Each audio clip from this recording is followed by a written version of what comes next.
Welcome to another Battle of the Benches. My name's Ricky Williams, and we'll be having judging criteria for the ring challenge later on today. Thank y'all for coming to this workshop. I heard this workshop's been here for 23 years now, a total of 23 years. We're just waiting for the players to come and sit at their benches. I believe they're still letting some people in through security right now. Yeah, that's right. Hello, Derek. Hey. Hey, how are you? Good, how are you? I have Derek with me, and he'll also be talking with us. Hi, everybody. Let's do this. Okay, cool. There you go. We're getting everything set up.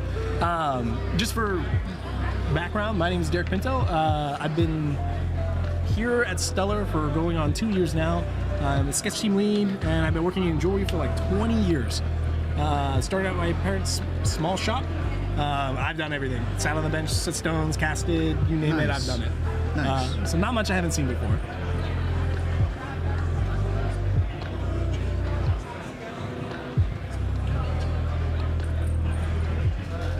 And I myself, Ricky Williams, I've been here 38 years, and I started in the assembly department, and from there I moved over to our studio department, which is our stone setting department. It's basically a little manufacturing area in itself. It has rhodium plating, electropolishing, assembly, polishing, all of the different aspects that you need to repair jewelry and or make jewelry. And from there, I moved to our R&D area. They felt sorry for me, so so from there I moved into quality management, and I've been there ever since. Nice. Yeah, It's funny. It's funny too, because for everybody who hasn't been to Stuller yet or hasn't seen it, when he says the studio area is they have everything, like they have everything, and it's on a scale that's really hard to imagine. If you've been working at like an independent jewelry store, you guys have a shop with a couple benches, like we're talking 40, 50 benches. Like the rhodium plating is not your little rhodium plating jar. Like it's a bath. Like you could almost get into it. Like That's right. it's so hard to fathom the scale of it, and it's so impressive when you go through and see it for the first time. Yeah, just a little a note on that bath. That bath is we've costed it out between $5,000 and $15,000. That's how much is in there, depending on the market. Yeah. Yeah. Well, I mean, when rhodium hit like 10,000, was it like 15,000 an ounce or something ridiculous a few years Yeah, ago? I just remember talking to my folks, and they were like, "Geez, I can't. Now is not the time to buy rhodium. I have to wait." Right? Gosh, and I feel like there's only like one guy that anyone ever talks to when they buy rhodium too. It's the one guy. Is Ruben? Is that his name? Oh, it is? Yeah. I feel like everywhere I've ever been, and I've been all over the country working in jewelry, like, you always like, people are like, "Oh yeah, I had to go get rhodium. I had to call Ruben." I'm like, is it the same dude? It is, apparently. Ruben from where? Which, do you remember the company? I don't remember the name of the company, but it's always the same bottle of rhodium with like the same like blue label. Oh, okay. Yeah. I got you. So shout out to Ruben for being every independent jeweler's. Shout out to Ruben. I hope I meet him one day. Yeah. Looks like we got one of our contestants.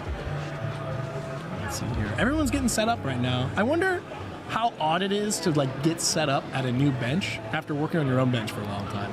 I feel like That's a little tricky. I've had to do that before, and everything has a place, and it's your place. Mm-hmm. And once you get at a new bench, you have to kind of figure everything out and remember where everything's at. Although as you're working, you can put it where you want, but as a new bench, it's kind of like awkward, extremely awkward, and you got to think a lot more.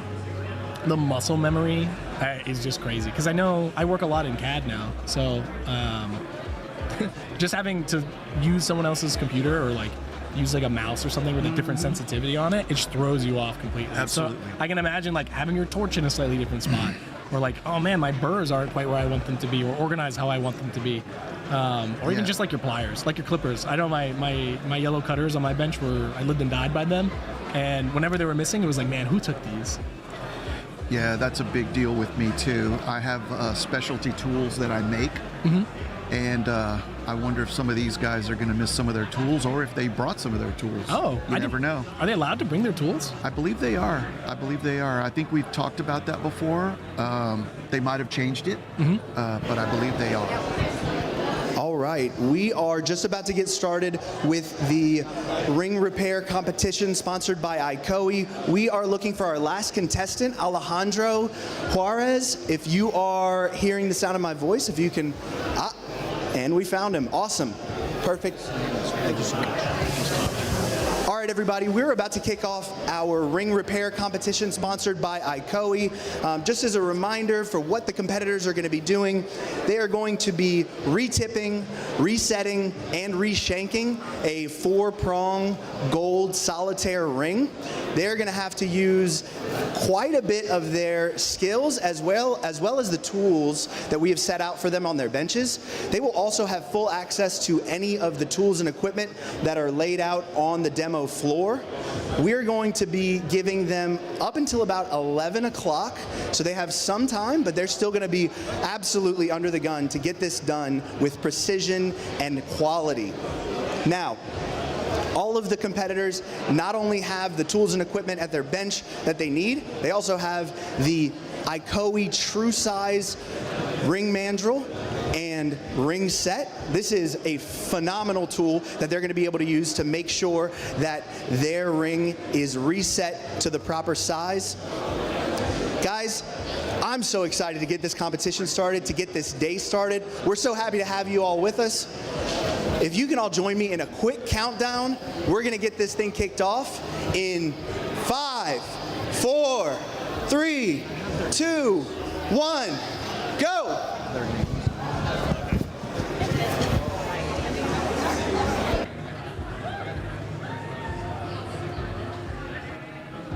All right, looks like it just started.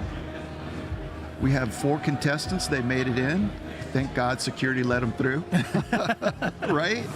We have Aaron Ulrich from Mitchum Jewelers, Ozark, Missouri. I got Alejandro Alcala Juarez from Casa Workshop in Guadalajara, Mexico.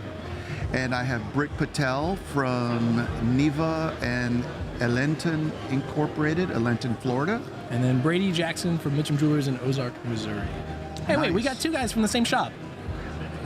Oh, There's a little bit of collusion. that's going double on. trouble. You think maybe they'll sabotage each other? Yeah, maybe so. Although I'm not sure how you'd sabotage somebody here. It's like, I made your torch a little too hot. Right? I'm curious to see like the approach off the bat though, and like what part of it they're gonna tackle first, right? Yeah, it looks like Aaron is right into it. He's measuring with his calipers right now. Mm-hmm.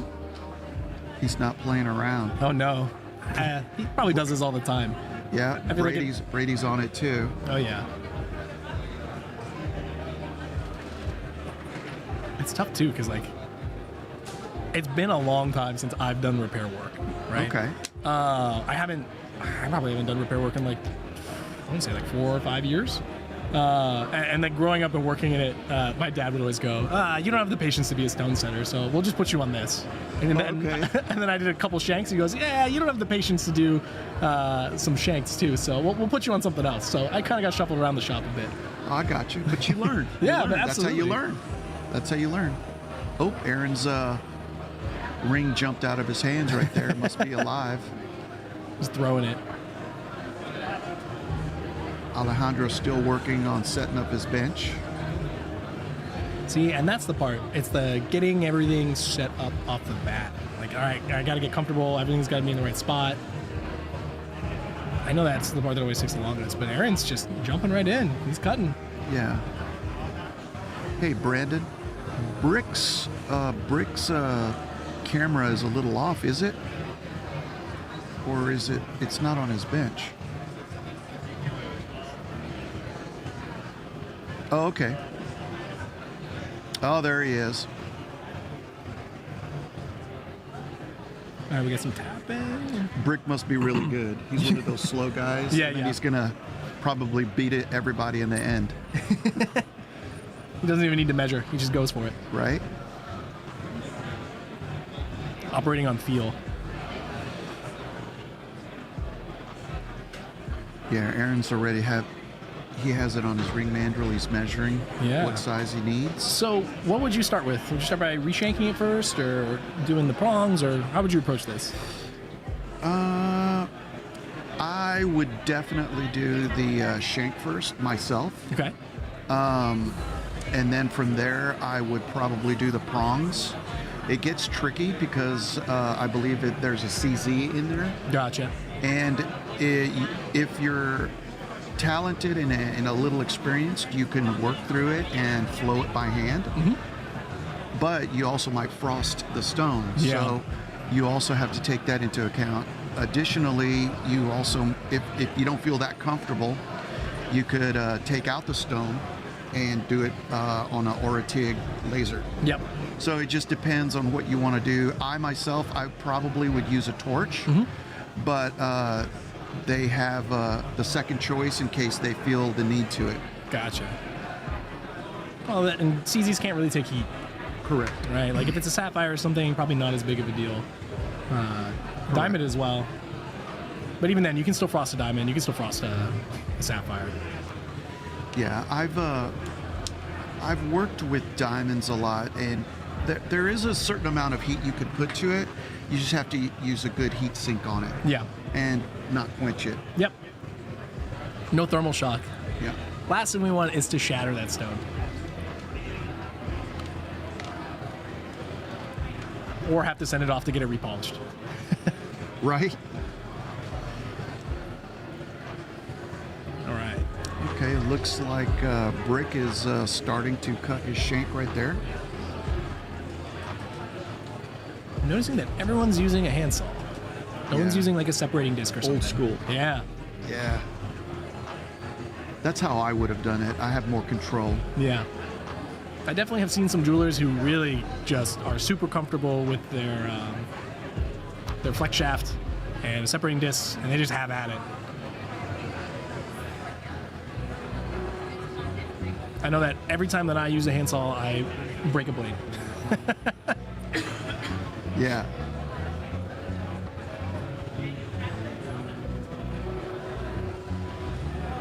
You're able to get into little tighter spaces sometimes, into galleries Absolutely. more readily or more easily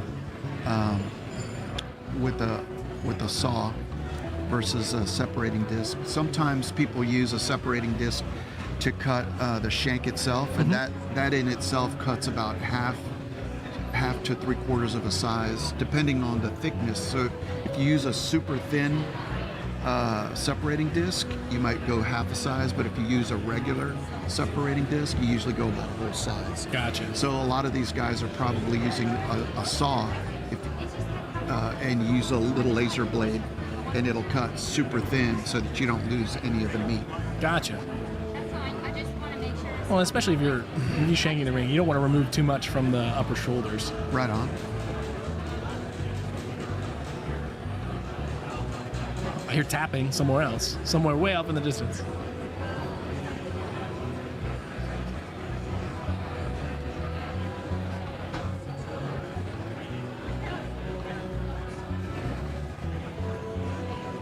Aaron might have gone to the soldering bench, maybe. Yeah, it's entirely possible. Yeah. Let's see what It's we like got. Brick right there. See, that's the thing. That would be my nightmare. Is you open the drawer, there's a jumble of pliers. Right on. Oh man, I always had my pliers on like a little piece of wire, just kind of screwed into the side and then sorted by size. Super organized. Yeah. Nice. And that's what I mean. You're very comfortable with what you have, and you know exactly where it's at. Here, you got to figure it all out, Oh yeah, and you're on time. Time's running. yeah, absolutely. And I see that he's opting to do it by hand. Yeah. Right? There's definitely some of those like I know Durston has the shank rounder. You can take the piece of stock, put it in there, but opting to round that out by hand is definitely valid as well.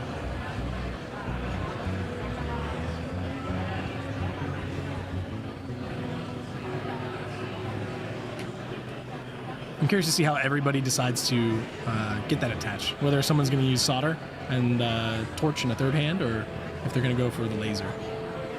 I think these days, probably almost everyone would use a laser. I think that's so commonplace now. I don't see nearly as much torch work as I used to. Right.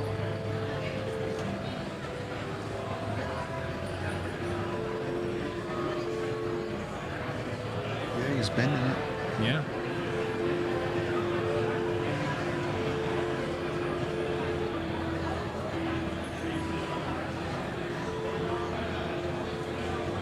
Pliers are brand new, still have the sticker on them.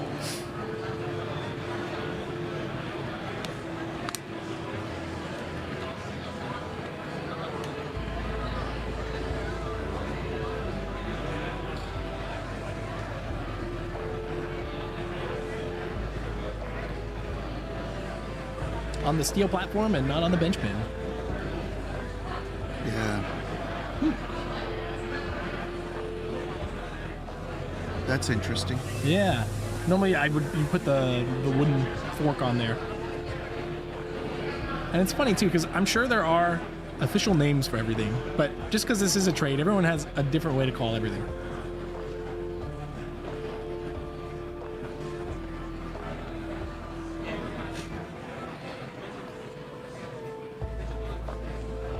I'm actually just kind of like honing in on, did he bite the saw into the steel? It sounded like it did. It sounded like it did. I think I see a little nick there. Yeah.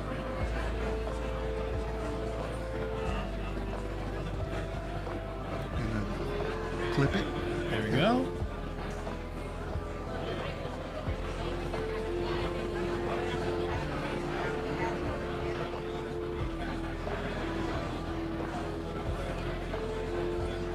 I'm surprised he's not using a file to take it down flush. Yeah.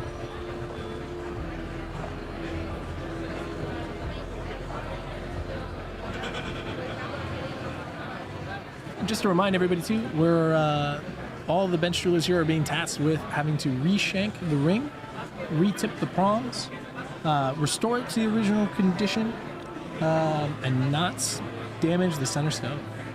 Right. So we want to make sure that the seams for the shank are not visible. They're being judged on the overall polish and finish of the ring as well, and that the shank is being restored to its original thickness.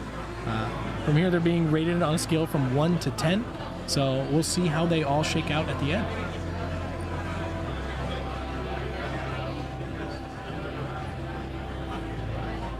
Making sure the center stone is not damaged and the overall polish and the finish is restored to a new condition. And I do wonder how harshly they're going to judge the polish, right? Because I know being an apprentice in a shop, you are put under a microscope, at least in my experience, and the first thing you get judged on is the polish level, right? Is it the perfect level of polish? Is it under polish? Did you over polish it? And especially if you're using like a torch to flow solder, it's really easy to over polish that. Especially if you're using like easy solder or something as opposed to hard solder, it'll just whip away way faster once you get to that buffer. Right. And everyone's away from their bench. Yeah, it looks like they're at the assembly benches. All right. Or maybe at the laser. That's possible too. We are slightly behind a curtain, so I can't peel it away and look and be like, oh, which one's at the laser?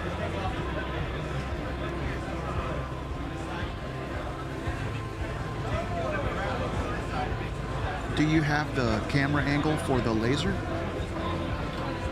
Oh, okay.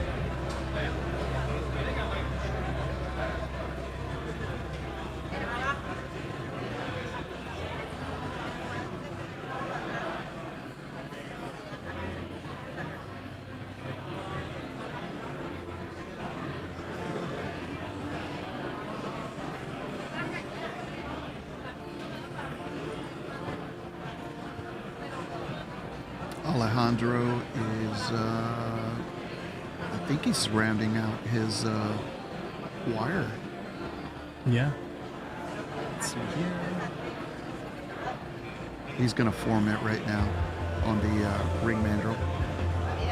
So this is probably how I would have done it, is I would have taken the ring mandrel and I would have taken my rawhide hammer and just start tapping away. Yeah. I probably would have too.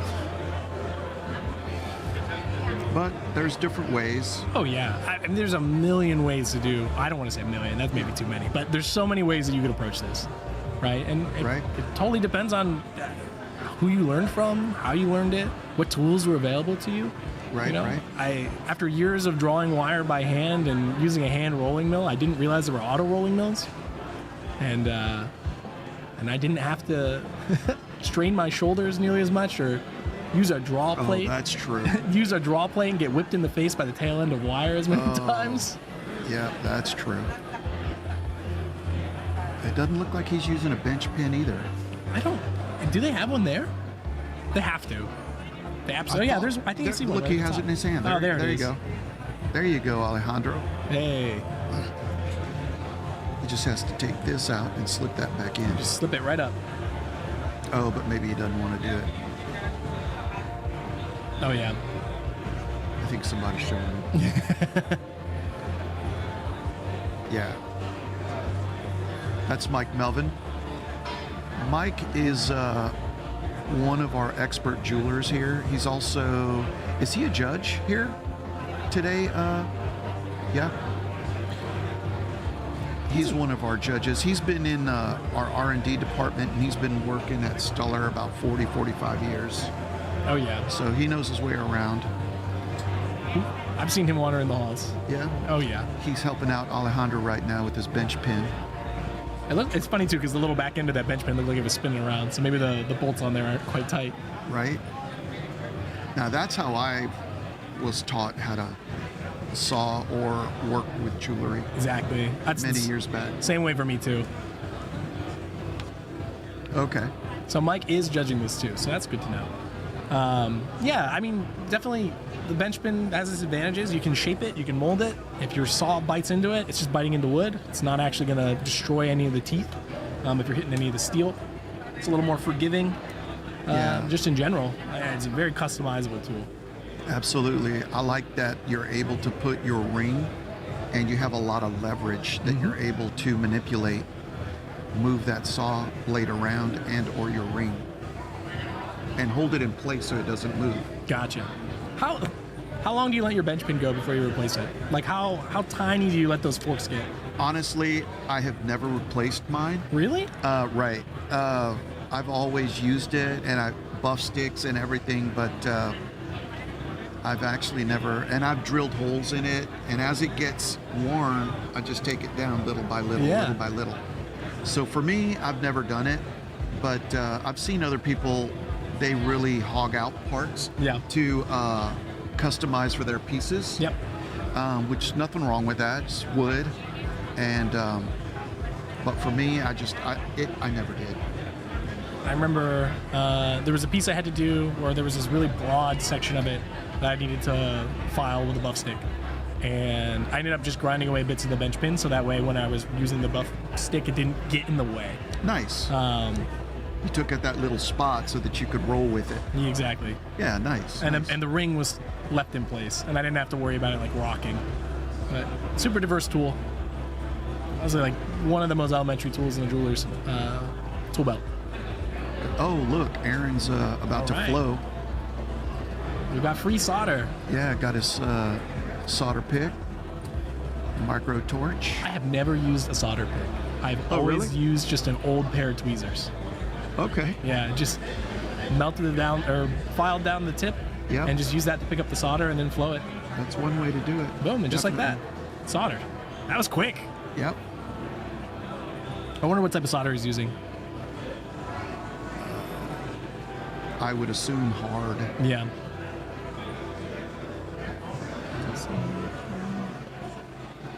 Oh, there's a little ball, a little tub of it over there, or in the tube maybe. Yeah, usually whenever I reshank something, I use a hard solder Yep. for a better color match. And then if I put a head on after, I use an easy, Gotcha. and I go down in steps. Trying to see the center stone too. What happened with that? Oh yes, the classic. Let me just touch that with my hands and see if it's still hot. That's me. My dad always joked, "Come here, put your tongue out." Oh, put a battery? No, not put a battery, but put your tongue out. Let's see if this is still hot. Oh, okay. He'd be joking, obviously. I would never I put got you. hot metal on my tongue, but I got you. Looks like Alejandro's cut his also. There we go.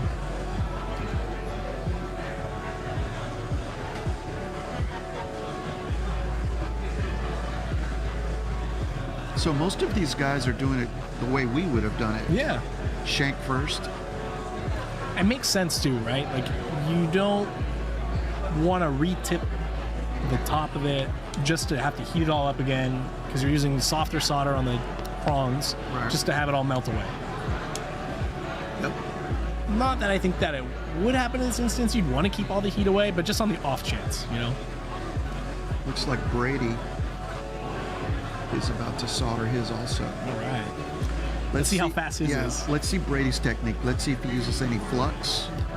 And it looks like, too, Okay. he's soldering on the top where his... Oh, and he took the center stone out, too. Yeah, it looks like he's using his third arm for a heat sink. Yep. And I think he put some boric and alcohol on it. A classic. Yeah. I noticed they have Battern's flux right there and some fire scoff. Let's see which one he goes for. The old school Batterns or the newer fire scoff. I feel like once there's something that works, nobody switches off of it, right? Like, I would use the old school stuff. Yeah, That's what I always love remember. the Batterns, but the fire scoff's pretty good too. Newer jewelers usually use fire scoff. Mm-hmm. I'm gonna go out on a limb and see how many people come back and hit me up on comments on that one. And there's a blue flux also, and the old Batterns, which I used to love. I've never heard of the blue flux. Yeah, we went through that for about 10 or 15 years here, and then we switched over to the fire scoff. Gotcha. We worked with I worked with the chemist to help work on the processing of that. Oh, okay. That's awesome. Of the fire scoff. Yeah, that's awesome. Batterns was here way before me. Yeah. So yeah, Batterns has been here way before me, too. Yeah, he's using the Batterns. There we go. The one thing I am noticing is that he does have his solder seam above, where his coworker there had it below when he soldered it. So just a little difference, which is interesting to me. You know, gravity is not your friend here, but the metal is going to go where it is hottest.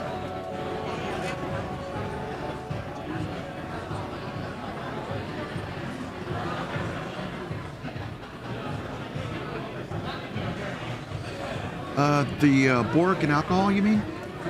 No, that's normal. Once you heat it up, what's that?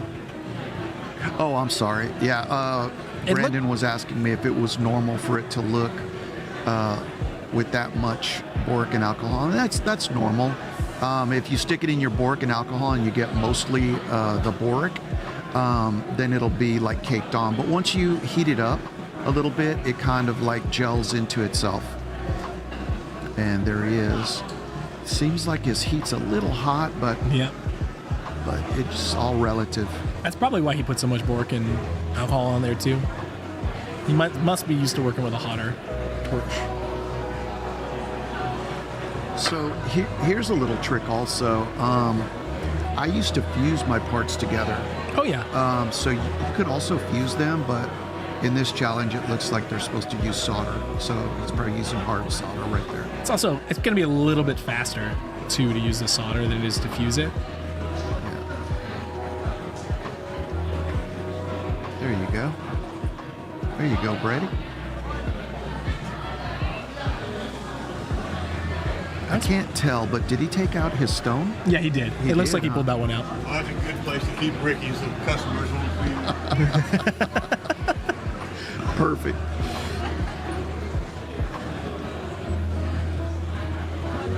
Yeah, so let's see what he also does after he solders his shank. Is he going to solder his prongs, or is he going to go to the laser and build them?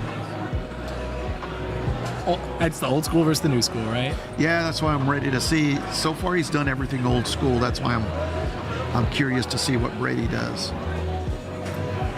Nah, it looks like he's gonna do it here on the bench. Awesome. Yeah. Now, It's funny too. Is there a distinct advantage to using the laser to rebuild the prongs versus using the solder here on the bench and using the torch? I would say I've done both, and for me personally, if you know how to manipulate solder on something, heat, I would rather use solder because you're able to build it in steps versus a laser. Now, there's pros and cons. A lot of times, if you flow your solder correctly, you don't run into that much pitting. Sometimes when you're using a laser and you might have too much frequency, you might fall into small pitting, micro pitting. Gotcha. And then you're going to have to go ahead and burnish it or try to work it out some way On a little tiny prong. on a little tiny prong. So it just depends. Yeah. Well, you could also do it slowly and then come back and do a cleanup pass. So it's all relative, but I personally would rather the solder because I have more control over it, just like Brady's doing it. Yeah. That's my personal preference. Yeah. But it's not wrong to use the laser either. Well, and I know too, like you can use the laser to do like a laser polish basically as well. So even if you get something that looks a little funny, you can pass back, but there's no guarantee that it's not going to be brittle in that spot because of the pitting. Right. But as you can see, he took out the stone so he wouldn't frost it. The old retail worker in me says, hey, why are we retipping this head? We should just replace the whole crown. Right? That's the way to do it, man. Full shank and the crown, wait, it's a new ring. Yep.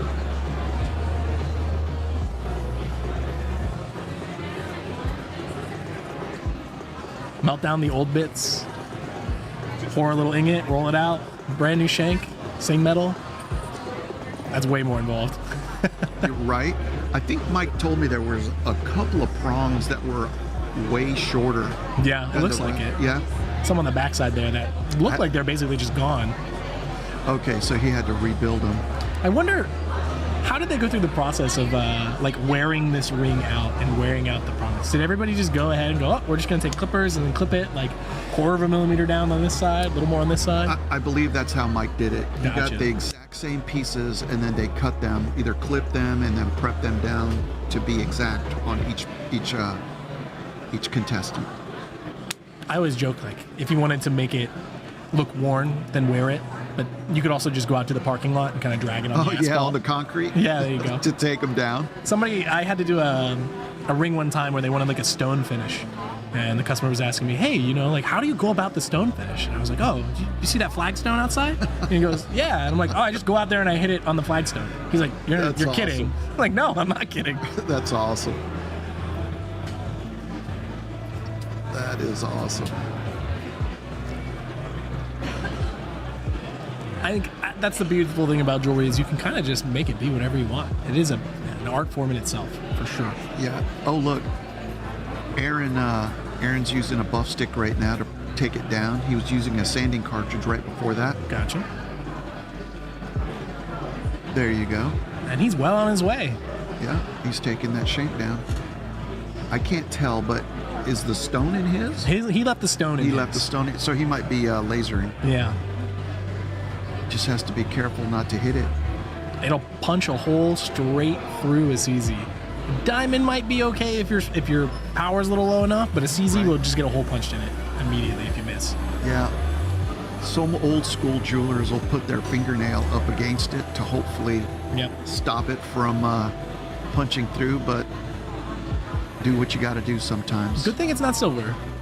Right, Oh my, lasering silver, beam just loves to scatter and you just blast your fingers. right. And for those of you who have never had the pleasure of accidentally lasering your finger, it is such an odd feeling.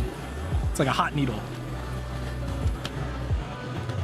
What's interesting is if you ever do platinum or silver, like you were saying, silver refracts a lot, and a lot of times whenever you're shooting it, it'll refract and it'll hit all over your hand. So there's a little trick. Some people use a little black Sharpie, Yep. and it helps out. I've done the black Sharpie. Yeah. I've had to repair my fair share of platinum castings that got nice and pitted, and that was super fun. When the shop I was at first got a laser, we were like, okay, we have no idea how to use this thing. So Derek, you're a guinea pig. Go in, figure it out, find the settings. Definitely burnt my fingers pretty badly that day. Oh, I got you. Oh, look, Brady's using a separating There we disc. go. He's probably touching up the head area. Or maybe he's flattening out all those prongs, cutting off the excess. Yep. Which, actually, that's kind of interesting to use a separating disc there. I would use a paper disc. Sanded it down flat. Just get a little bit finer of an area. But looks like he's coming back in. Well, just using a finer one to plane it out on the side. Yeah, there you go. They both are doing it the same way. Yeah. Oh, I mean, they're from the same shop. Maybe they taught each other. Or maybe he taught, maybe Aaron taught Brady. Okay.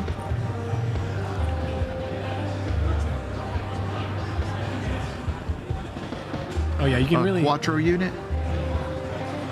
You could see the all of the dust and all of the gold flying around. So you should buy you a little Quattro unit Oh, absolutely. to suck it all up. Well, and for people who have one already, and it's just basically it's a little dust collector for you. At the end of the year, when you go to take it to the refinery, there is a lot of gold in there. Right. When I first started here, gold was around 300 an ounce. I haven't checked it. Is it around? What is it? 15. It just dropped under 4,400. I want to say the other day. 4,400. $4,400. So yes. I'd keep that dust. Yeah. Save it for a rainy day. No, we at my family shop, we would always keep all of it. We had these oversized dust collectors for how big of an operation we were. 44.56. That's amazing. I Look remember at silver. when Silver's crazy. Silver's almost $70. Right, it's almost doubled. I remember when silver was $15 an ounce. Yeah. 1,800. I remember when platinum was way higher than gold. That's amazing. I'm glad it's come down. It was like it peaked at like $5,300 an ounce. So, but yeah, if you're hanging out of those dust collectors, all those bags, and then taking them to the refinery at the end of the year, sometimes it can be a nice little payback. It's all the metal that you would have lost otherwise. Looks like brick might be soldering now. Yeah. Not sure. But Brady and Aaron are pretty much knocking it out the park. Alejandro, let's see what he's doing right here.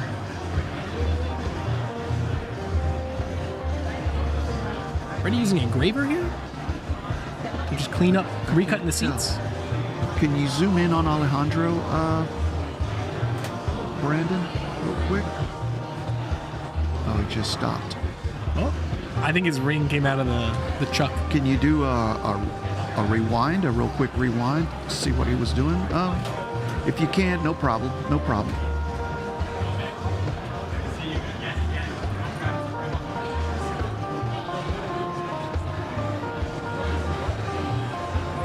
Brandon is the master engineer here. He's been doing this for quite a few years. He always asks me to come and talk, and you yourself also, and this is wonderful. He does an amazing job with all of our Stuller videos, and he's very knowledgeable and helps us out tremendously. He's definitely the producer of all producers. Right on. Well, and if we can't get that replay, that's fine too.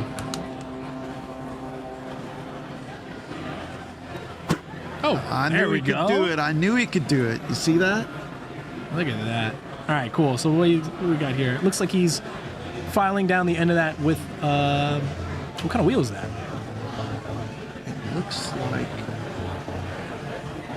like a flat rubber wheel. Gotcha. So he must be prepping the head area flat. I can't tell if that's still maybe No. a piece of the shank. No, he's using. It looks like the wire. Yeah, it might be the shank. Yeah. You're right. All right. Thank you very much, Brandon. All right. And now we got the plastic mallet. Let's see here. Nylon hammer? Yeah, nylon hammer. Yeah. I only ever knew it as the plastic mallet. Okay. when I first started, we used to use a dead blow and rawhide, Yep. and then a lot of people transitioned to nylon. I swear by a rawhide hammer. Yeah, those are nice. I don't have a lot of space where I live at right now. Eventually, I'll have a garage and I'll have a lot more room to get a bench back. But I did pick up my fair share of jeweler's tools, and the first thing I got was a mandrel and a rawhide hammer. Nice. And That's a good start. Yeah. I mean, that's pretty good to have as one of your main basic tools. just to be able to re-round shanks. People go, "Oh, I bent my ring." Yeah. I'm like, "Oh, I'll fix it. No big deal." Yeah. They might be lasering now. I believe so. Too bad we can't get a little camera inside the laser. Oh, Brandon's running. He's gonna see if he can find it. We're making Brandon work now. Oh, they're not at the laser. Okay. No, they're not at the laser. They're So they must be at the assembly benches, maybe. either assembly bench or they're buffing. But I would wait to the very end once I was done with all the heat before I buffed anything. Or setting the stone back. That's true too. Let's see here. All right. So, Brick is getting the solder going. And you can see the difference in how his shank is shaped versus the other Aaron and Brady's when they put theirs together. yep. His is a little bit more stepped. It's not a big deal. It is gold. It is soft. So he'll probably reround that with a nylon or a rawhide hammer at the end of the day.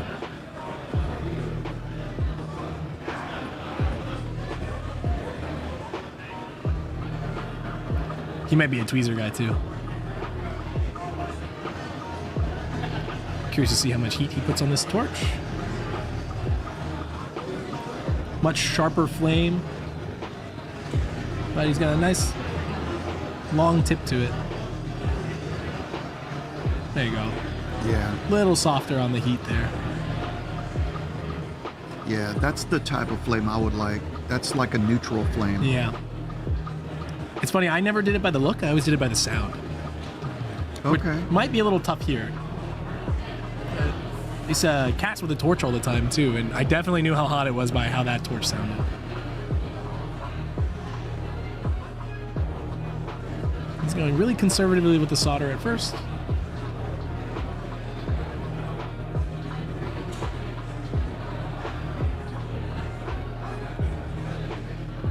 A good little trick is always you heat the whole piece up at one time if it doesn't have a stone. And then from there you direct your heat in the specific area or under the specific area in this case, and your solder will flow through capillary action through there, always going to the heat like Yep. you said earlier. Goes to the hottest section. Oh, it looks like he lost a little bit of the solder. It just sparked right off. I saw that. And for anybody who's watching who hasn't ever soldered anything before, it is deceptively difficult to know exactly where you're pointing your flame. It's something that takes a little bit of time, some experience to be able to figure out, okay, where am I actually?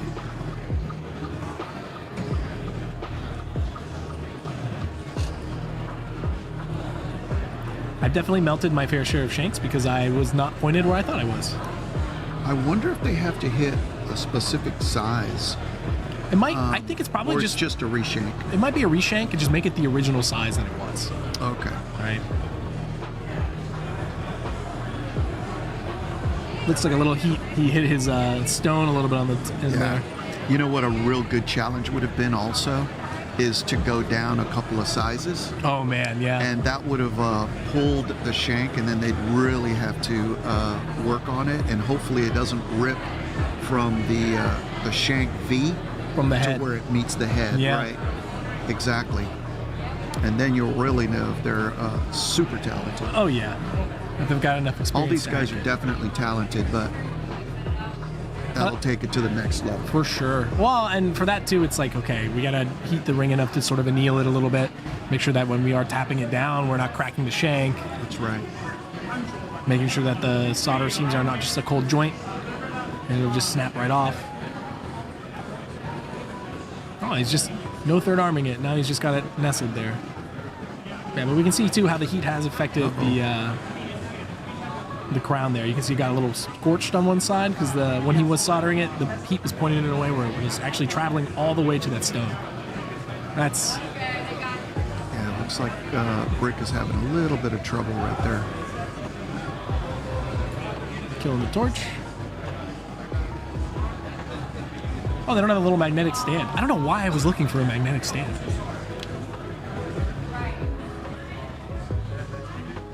He's going to work his third arm in there. Yep.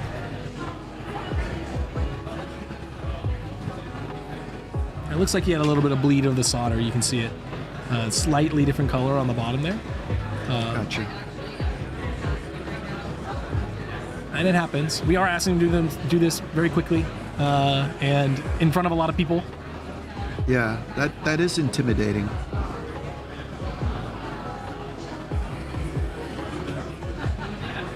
Flame's a little cooler on this now. Let's see what he does.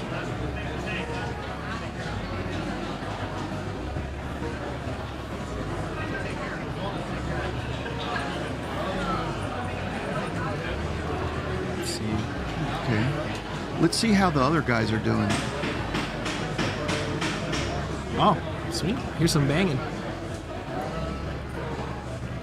right, and Brady. What's Brady up to? Let's get a little zoom in on that. Let's see. It looks He's like he starting has to an polish. MM wheel. Yep. Does that look like an MM wheel? There you go. He's starting to polish in between the prongs there. Saw him grab a little bit of compound. Oh, there we go. That's a good view. There it is. Yeah, he's probably either using some Mirard.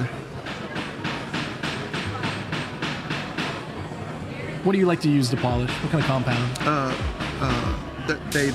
There's a couple that we use here that I really like. We use a Luxor. Okay. Love and then- Luxor. And then there's the Mirard. For silver, I use like the red and then the orange Oris. And then for all other carats, I believe I use the Oris, orange, and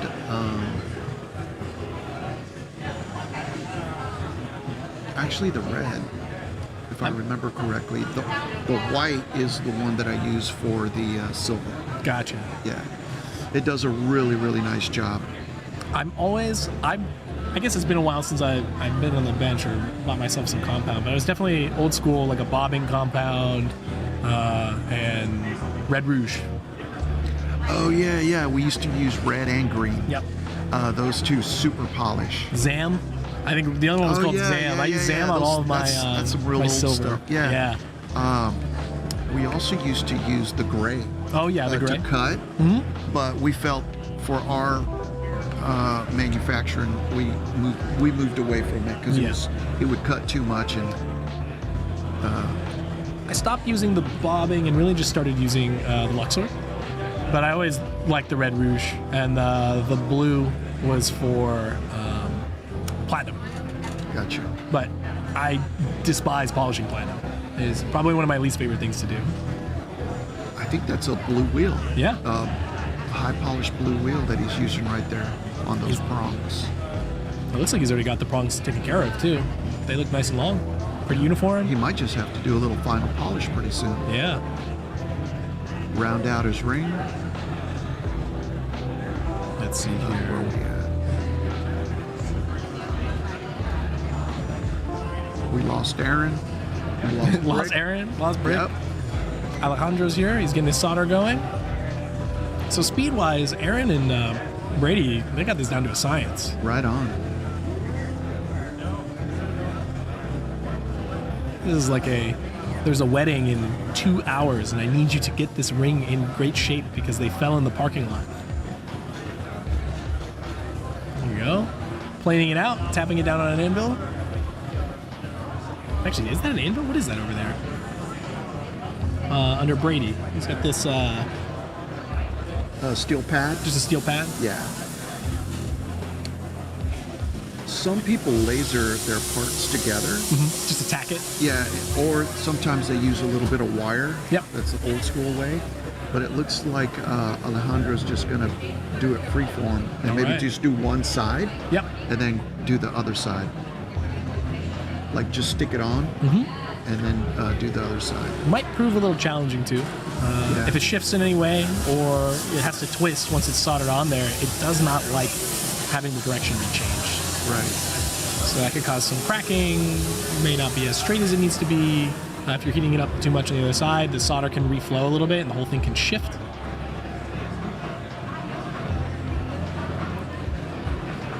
Let's see. Looks like he's getting ready. I didn't see him put any boric and alcohol, but he probably did that before. Maybe. I'm just still seeing a little bit of fire scale on the shank there, is what it looks like. Or you see it's a little darkened. So I'm not sure if that's from maybe a little bit of compound or grease from a tool.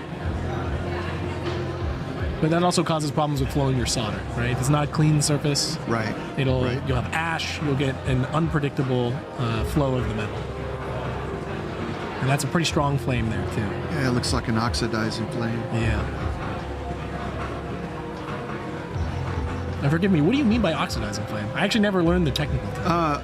A neutral flame is one where the actual tip is around the middle. Mm-hmm. Oxidizing is super hot, and I believe you're pushing more oxygen out, Yep. which will oxidize or cause black. And then there's a reducing flame, just basically meaning that the actual flame is a lot lower than it should be. Gotcha. So there's a reducing flame, an oxidizing flame, and then A neutral flame. a neutral flame. Gotcha. Exactly. And you want a neutral flame, Yep. It's less you have to clean off. right? Now, probably get some different comments on that one too, but a lot of people will say, well, no, you should be using an oxidizing flame when you do platinum, and Yeah. I don't disagree with that. Gotcha. So a lot hotter, you got to heat it up. Yep. Just so that you can get force a lot more energy into that metal. Yeah. And that's a pretty strong flame there. And you can definitely see just how like that little bit of heat. Yeah, he's a little cramped. Yeah. So is he a lefty? Yeah, see, so this might be tricky. Might not be used to the bench that we Yep. have, and he might be a lefty. Yep. That's a good point. He's kind of cramped in there. Having your wrist like that, it's hard to control. Yeah, that's right. And you can see how the end of the flame is hitting the other side of the shank here too. Oh, okay. Okay.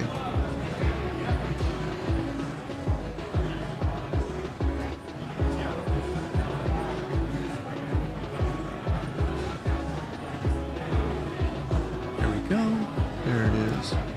Ooh, it's flying. It is a powerful flame too, so it will push things away because as the air heats up around it, it's Yeah. shoving all that air away. That oxygen's pushing it all out. Yeah. Well, think of it, it's just like a jet engine, right? Yep. That's a funny little story. Whenever I'm training and there's a new associate and they first turn on their torch, sometimes they get it a little hot, and one of those is I call it the space shuttle flame. Yep. You can hear it like hissing. Right? Basically meaning don't use a space shuttle flame. The other one too is if anyone's sleeping in the shop or not paying enough attention, is if you just leave a little bit of propane or a little bit of oxygen going, you cut the propane, you get that loud pop. Oh yeah, the retort. Yep. There you go. There it Alejandro. is. Nice. That's perfect. Ah, Looks like it jumped on him. yep.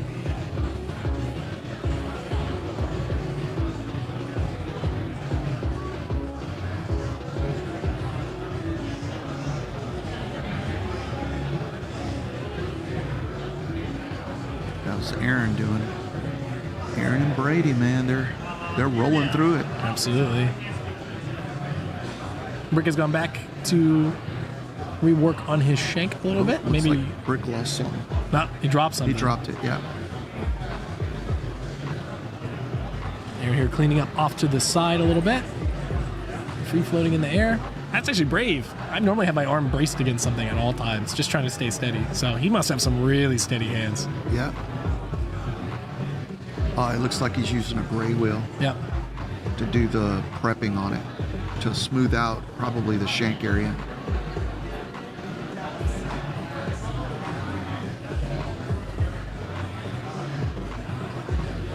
And with the watch on. Actually, I feel like a lot of bench drillers always wear watches, but I could never do it. Anytime I had something on my wrist and I'm like moving my hands around a lot, it just gets in the way. Messes with you. Feels off. The same thing too, like doing computer work now. I don't like to have anything on my wrist. Okay. Yeah, I don't have a watch either. I used to, but I don't have one anymore.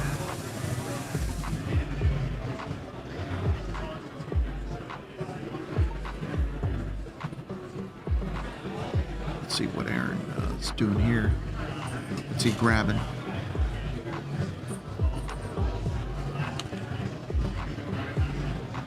Wheel. Yep. Time to polish Well, around the head area. might mean that Brady's a little bit ahead of him too. But he did leave the stone in. Oh, Aaron did leave the stone in. So it's hard to tell who's ahead actually, because if you have to reset that stone, that's a whole nother process. You got to recut your seats, bend those prongs, and polish them up. Yep.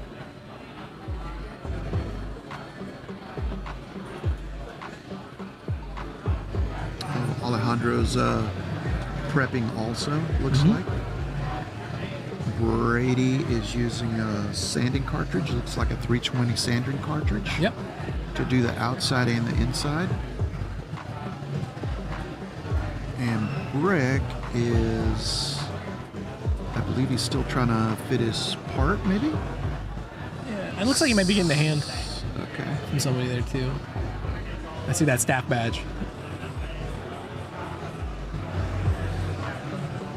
Let's see here.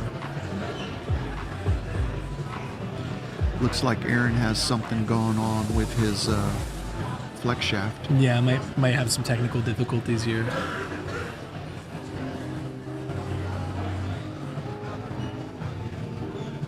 Oh no, there he goes. He's good. I know I've definitely knocked the lever when I've been using a flex shaft before, and then kind of loosens up and your wheel goes flying. Gotcha. Now, many years ago, before we invented the preform sizing stock, Yeah.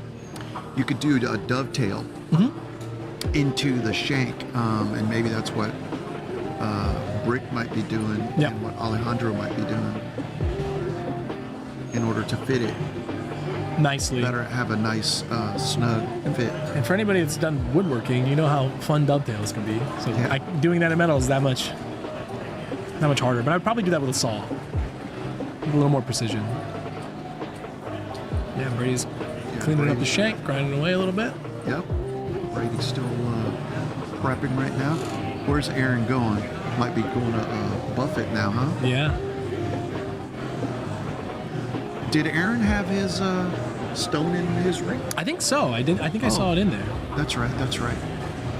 So he's at the tail end of it. Yeah.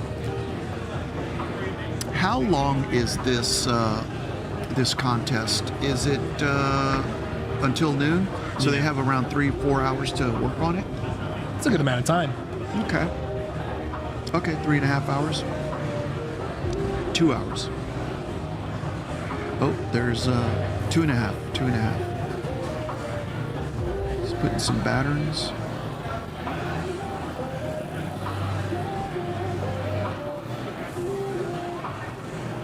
Yeah. Using a 320 grit, There we go. prepping the shank area. And he's got the stone out, so we still have to set Yep. that guy in there. Nice, nice work. You see that little hump right there? Yep, he's gonna grind that out right now. Yep. Light passes, even-handed. And I hear some steaming. Cleaning the part. That might be Aaron, huh? Maybe.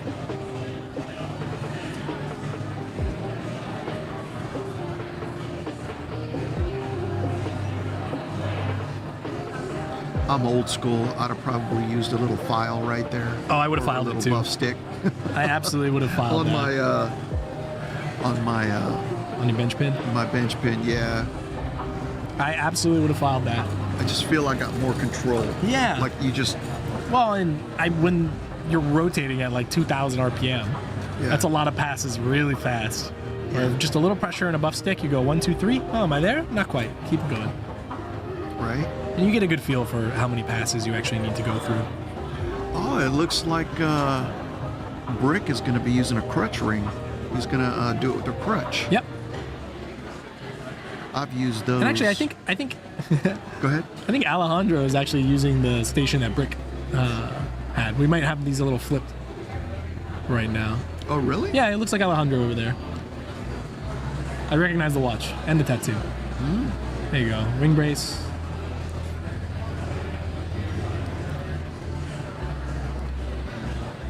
Get that guy in there. That's what I learned on. That is. Before I we wonder got if they're switching. Yeah, I don't know. Or he might just be helping him solder it. Maybe. I bet you it might be Brandon too. Maybe.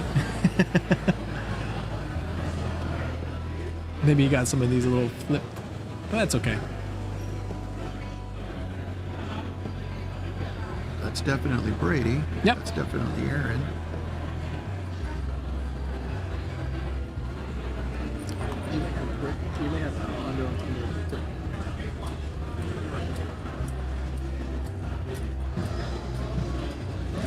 There we go. We got him flipped back. Time warp. I wonder where Aaron did go.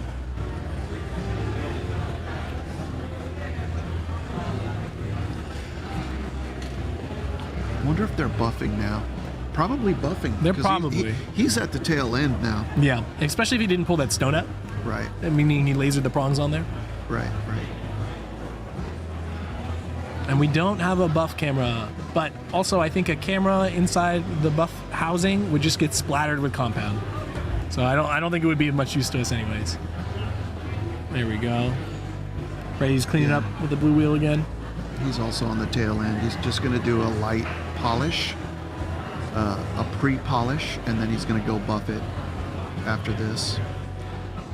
Make sure there's no micro porosity on any of those prongs. Check his shank, make sure it's round. And pull off some of the fire scale too. Anytime you heat something, it ruins the polish a little bit. Yeah.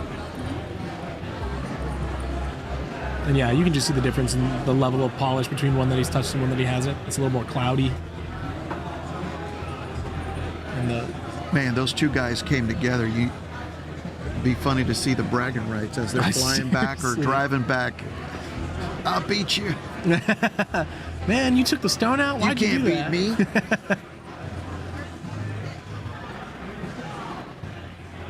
Well, anyone that's hung around bench rulers long enough knows they love to talk shop. Yeah.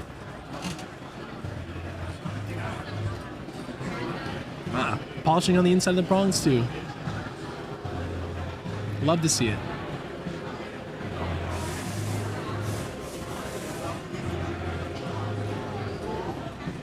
Nice.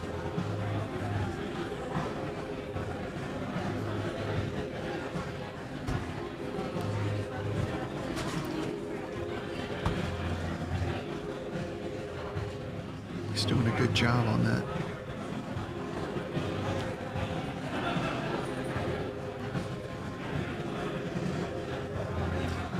Brick might be soldering again. Yeah, he may be using the solder, or he might be lasering it.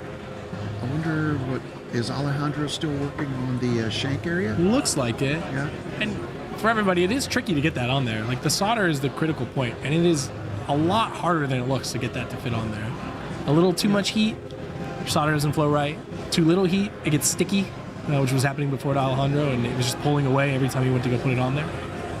Looks There like you go. Brady's putting the stone in. Yeah. Let's zoom in on Brady and see how he's gonna set that stone.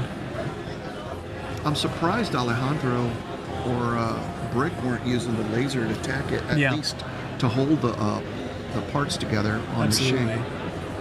But it looks like you said, Brady was putting his stone in.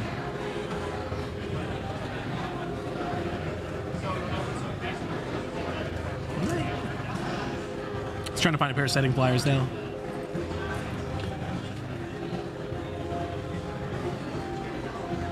Which is funny because everyone's got a different definition of setting pliers. I had these little, they almost look like a little pipe wrench, but they were tiny. And I had those cut and used those as setting pliers. Where I've seen people use all kinds of pliers for that. Right on, right on. A lot of people use long needle nose pliers like him. I've seen that. Especially for prongs. Yeah. I've seen that a lot. It never made me comfortable because it just wasn't at the right angle. Like you're always Right. kind of pressing on the wrong part. To me, the wrong part of the prong. But I guess with any tool, it's however comfortable you are with it. Angles.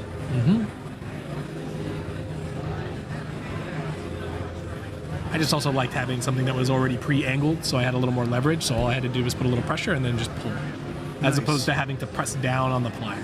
It's harder to get, for me at least, it was harder to get a sense of how much pressure I was putting on it when I was squeezing versus if I was just rotating. Gotcha. Looks like Brady's on the tail end. Where's Aaron on his? Yeah, I'm curious to see where he is on that, or if he's feeling like maybe it's a little under polished. What kind of wheel did he put on there right now? Can you zoom in on that one on Aaron? There we go. It looks like a gray wheel, doesn't it? Yeah, it does. Gray wheel just basically, it's like a pre-prep, and it smooths things out quickly for you before you go into your final polish. So there must be a little, he might be, he's probably using the microscope, and he found a couple of micro porosity or macro porosity, Yeah. and he's just touching it up, or any nicks. Yeah, it looks like he's going into the prong area, and he's going to touch it up. Yeah. He's going to reform his prongs. He definitely lasered the prongs there. Is what it looks like to me. Ooh, someone's handing him a mini buff. He probably was asking like, "Hey, do you have this? I have this on my bench. How come you guys don't have this?" But yeah, absolutely. But you can see the difference in what the cleanup looks like if you laser it versus Right. if you're using just solder and pulling that stone out. So some would argue that the laser is faster, but your cleanup step is, you have an extra cleanup step. Right on.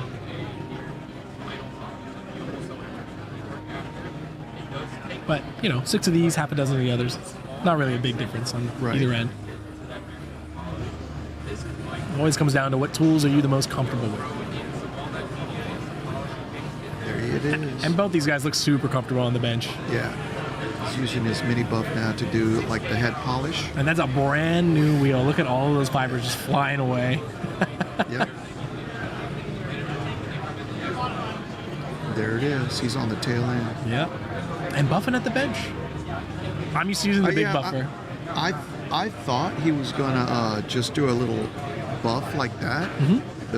Maybe the inside and maybe a little bit of the outside, mostly in the head area, and then do a final polish on a larger buff. But like you said, just depends on what he wants to do. I've seen a lot more recently of people polishing at the bench. I don't know if it's just a trend or it's just the tools have gotten better now that you can have a dust collector at your bench, that it's not as big of a deal. But I do like using a big wheel. I just have a sense for it. And you do have a little more control here on the bench, though, especially when you're polishing the inside of the rig.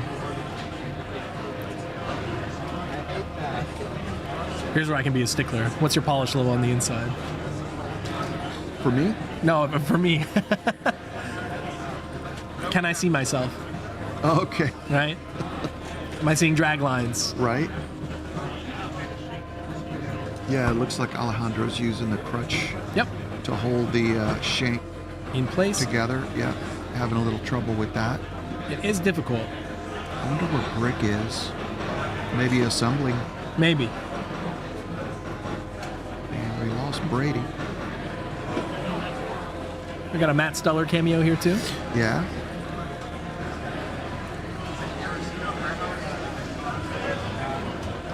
Yeah. So we're here at the Battle of the Benches. This is an event that Stuller puts on. It's an industry event where we invite a bunch of our customers to come on in and participate in the Battle of the Benches, show off your bench skills, win some prizes, earn some bragging rights, and take a look at everything that we have on offer. We do this year. We're doing it twice. I think we have one coming up, or we're not doing it twice. Oh, okay, never mind. We're just doing it once. I heard through the grapevine wrong. Yeah, we do this every year. We do this every year, and it's great to be able to see people come on in and just see some new tools and see what we got going on. Yeah, it's a great place to get together. A bunch of different tools, different areas. A lot of subject matter experts out there.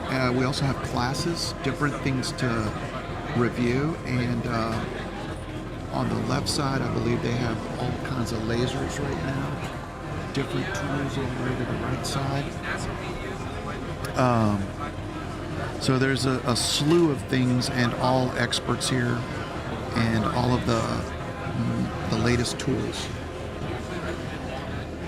The biggest thing, I think it's more important now than ever for jewelers to get out there and just see what's going on. It's very easy to kind of just be siloed and work in your bench and do your day in, day out, but we're all better for it when the whole trade gets together and we all talk about what we're working on and how we're doing it, and trade war stories and techniques as to how we can do things better. Yeah, that's a very good point. You could meet different people here, different jewelers, get some of their ideas, and communicate, collaborate, and work together. And we here at Stuller, we can help you with anything you need, basically. Absolutely. Well, and if we're not sure and we don't know, we'll find out for you. Absolutely. Or we can at least point you in the right direction. We talk to everybody from all over. Yeah, it looks like Brady's just tightening up those prongs right now. The sanding cartridge. Yep. He's going to probably go back with a gray wheel. I think he'll use the big buffer. What do you think? Yeah, probably. There we go. Yeah, looks like Alejandro's going to be soldering right now. Yep.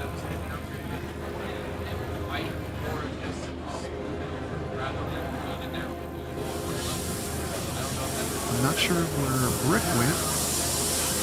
He might be working on the segment.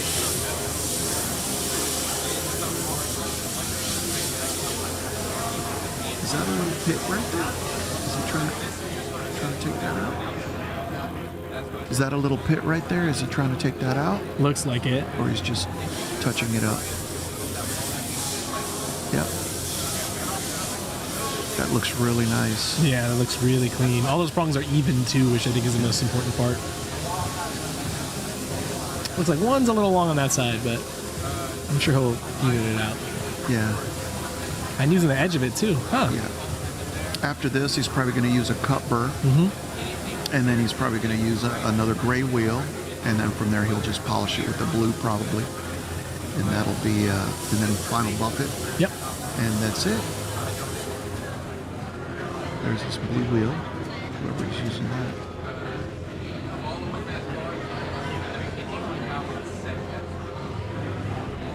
Notice his hand's all dirty. That's just normal. That's normal, yeah. It never goes away either. We also eat like that. The thing is, too, like once it's caked on there and you wash your hands, if it didn't come off, it was not going to come off. It's part of you now. Exactly. He has about $6,000 worth of gold all on his fingers right now. Yeah. Well, the other thing is, too, I mean, you can tell how much somebody's working on the bench by the shape of their fingernails. Yeah, that's you can see there his one fingernail is totally flat on one side. Yep. Good point. And honestly, he takes care of his hands pretty well. I know a lot of bench jewelers whose fingers are dried and cracked. Yeah. That compound takes a lot of the moisture out of your fingers. True. He's running it slow right now, rounding out his prongs.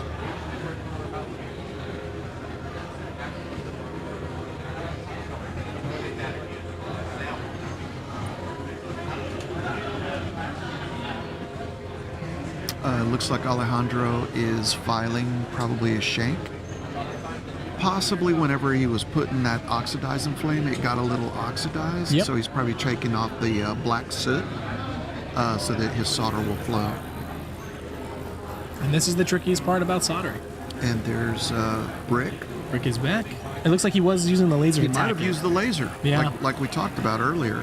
Because now you can see that it is together. Yep. So he probably tacked it on both sides. This is a great way to go about it. A laser is an invaluable tool. It's really diverse in what you can do. Absolutely.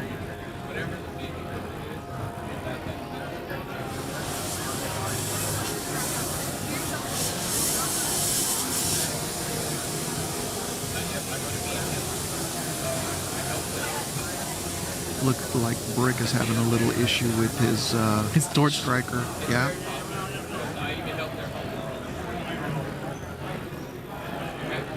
Yep. I know. Mike's coming in. There you go. I think that might be Keith, huh? Or is that Keith?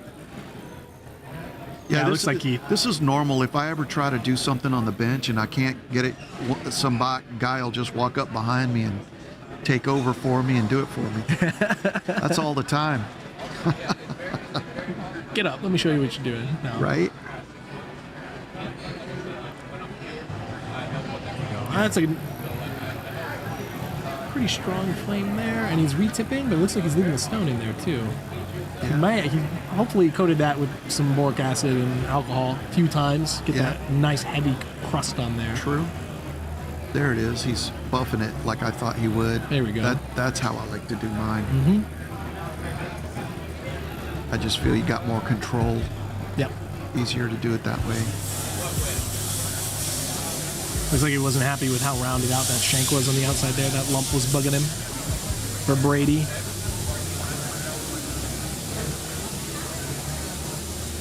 That's pretty good.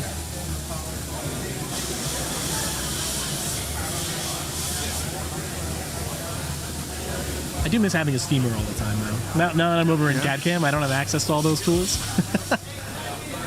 Just walk over to our area. Hike all the way upstairs. Yeah, just come over to my area. You can use anything you want. It's funny. I'll take my glasses and just plop them in the ultrasonic and just clean them up and then steam them. People look at me like, what are you doing? Yep. There we go. Brick's rerounding the shank now. Looks like he got that together. Light taps with that nylon hammer.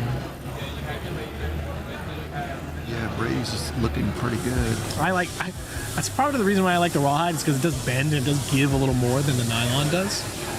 So you can get some nice firm strikes in there. There we go. I didn't see, but did Brick? It looks like he's using a snap-on disc. Yep. But did he already do his prongs on the laser? I think he did them with the torch. I saw him applying heat to the tip. Oh, okay. So I think he re-tipped him with a torch. Okay. I thought that was Aaron, but okay. I didn't know where he was, Brick. I think he was spending a bunch of time on the laser to get everything kind of cleaned up and ready to go. He was gone for a while. Yeah, you're probably right. on that. Oh, and Brandon did tell us that he was using the laser, but he was using the laser where we do not have the camera on it. But that's okay. Yeah, what would we do without Brandon? These are eyes in the sky. Yeah.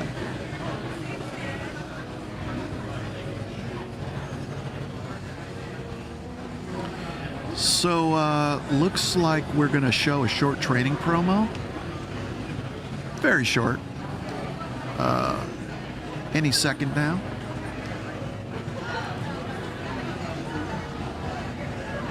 And Brady's is looking really good.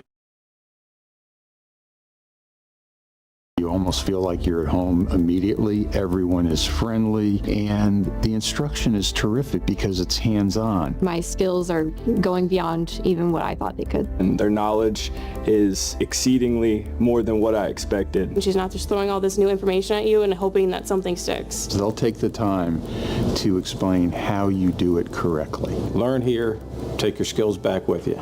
It's the best way to become a master jeweler. Well, all right. We're back. You can scan this right here for expert training at Stuller if you want. Especially if you want to brush up your skills or learn something new. It's a great place to learn.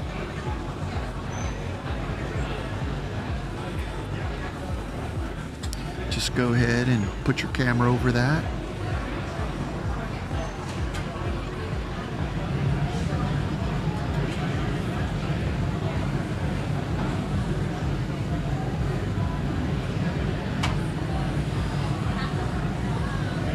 All right, well, we're back. Battle of the Benches. How long has the Battle of the Benches been going on versus when we opened up this whole... I think this is odd. This is actually really funny. I've asked a couple of people and they couldn't answer me. I did meet somebody recently when I was not here. He no longer works at Stuller, but he was one of the people that started this whole Battle of the Benches Bench Jewelers Workshop. Okay. So, and I think that was in like 2015. So it's been for a while now. It's been like 10 years or so. 11 years. 10, 11 years, yeah. Maybe more than that, actually. I know the actual workshop they told me was 23 years. Oh, wow. So if this is 11, wow, that's amazing. Yeah, it looks like Brick is starting to prep the shank area. And Alejandro is using a file. Yep. Cleaning it up. Looks like a old school barrette file. That's actually one of my favorites. Those and the little tiny versions of them as well. Okay, yeah. I would definitely use those little on triangles and Yep. then the little flat pillar files and yeah, those were my favorites too. I like the little triangular ones. I'd always use when I did claw prongs, just to file up on the edges. Right? I learned how to do claw prongs with wire and a little indentation on the head. So nice and long and clip them short. Yeah, looks like Brick got it on there. Yep. He's prepping it now. He actually looks like he used a minimal amount of solder too. Yeah. Judging from just kind of the flashes that I can see. Doing a little pre-prep work. Yep. And he's keeping the same graver ball bench pin the whole time. Let's see. Yeah. Oh yeah. Oh, he's using a flat hammer there too. Oh, he's doing his round out. Yeah. I would hesitate to use a metal hammer at this stage too, for fear of kind of deforming it a little bit too much or leaving like a flat spot. Yep.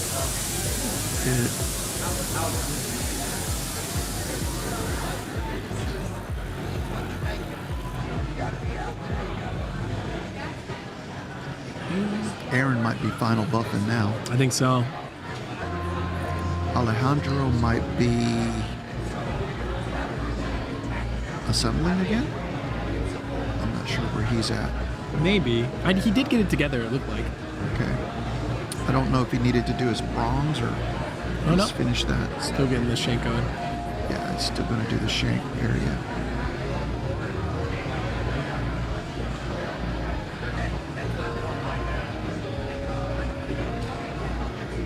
Looks like Aaron's doing final touches on it. Little piece of jeweler's polishing cloth. Yep. Crinkled up, as always.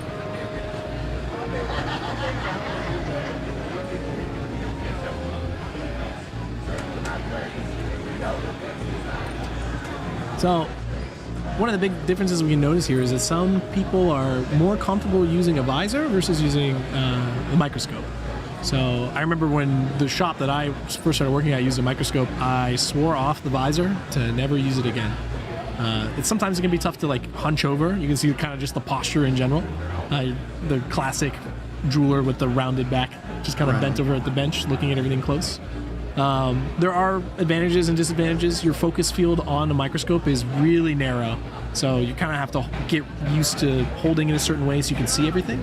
Where with a visor, it's normally just 10 times magnification. I've seen 7, 5, 3, and 15 on those too. So it's like looking through a jeweler's loop. But again, it's all the tools you have and what you get used to. One thing with the microscope too that's great is that it has an illuminating ring, so you're always really well lit. Sometimes with the visor, your head can get in the way of the lamp, and then you lose all your light and then you can't see what you're doing anymore. Really good explanation.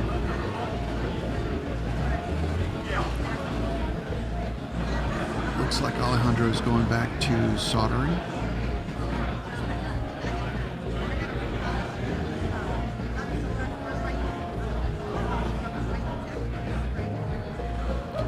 Brady's gone. Might be doing. There you go. That's a good, nice little neutral flame. Yep. There we go. He's heating the whole thing up because he's now getting the whole shank hotter. He wants just a little bit more heat. There we go.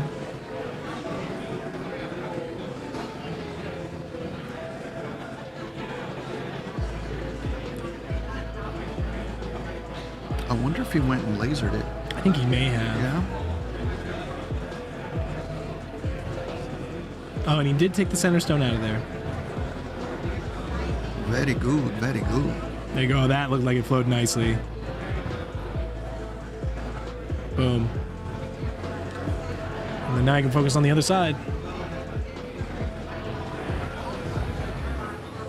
Now he's got to fill it in on the other side there. Is it normal to have it sitting laying down like that? Yeah.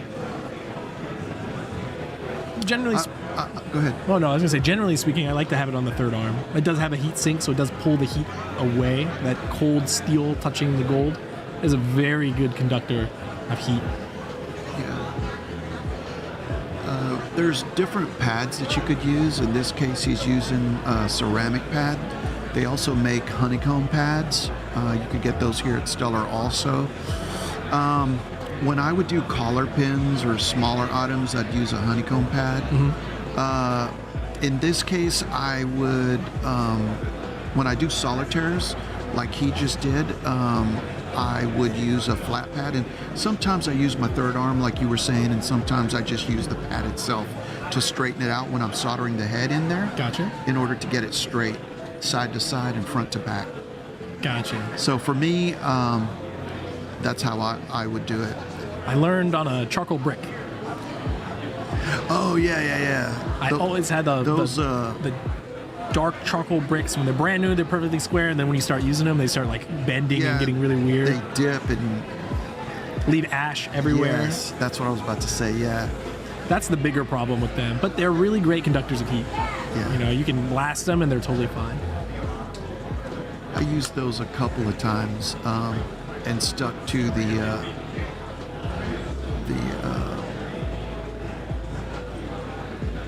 ceramic.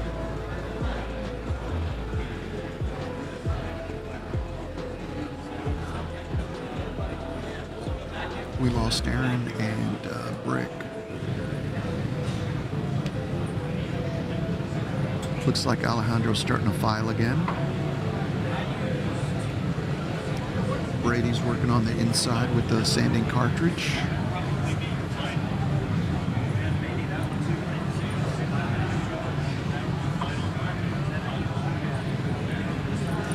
Oh, thank you, Excessives. Thank you very much. I appreciate it. Excessives, I believe, is a YouTuber. Thanks for watching. Thank you for tuning in, guys. If you're just tuning in too, we're at the Battle of the Benches here at the Bench Brewers Workshop.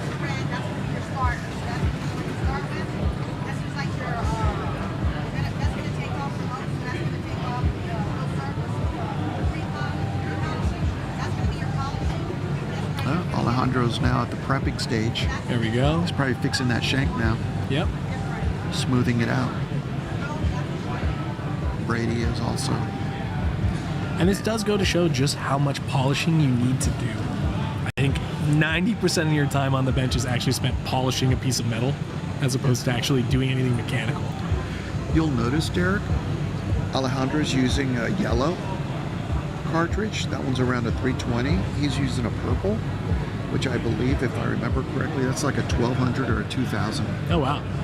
Yeah, so it looks like Brady's on the tail end now. Look, you can see his ring is starting to really shine. Yeah, almost a mirror finish on there.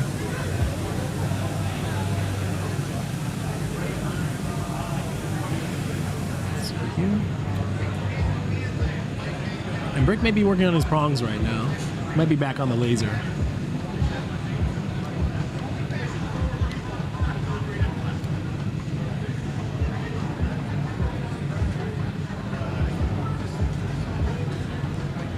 What I don't see here, which is actually kind of funny, is the old school ring vise. Like the wooden one with the little wedge. Right. I feel like the vise on the ball, on the graver ball, has kind of replaced those these days. He's using an wheel. Yep.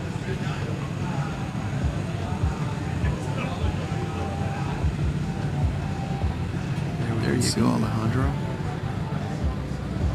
Yeah, he's touching it up right there. Yep.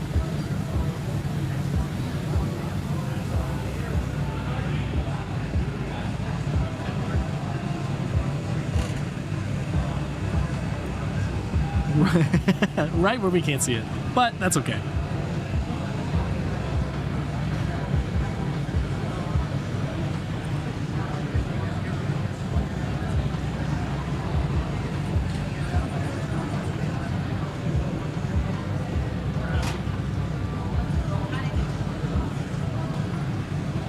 I still can't believe gold is at 4,400.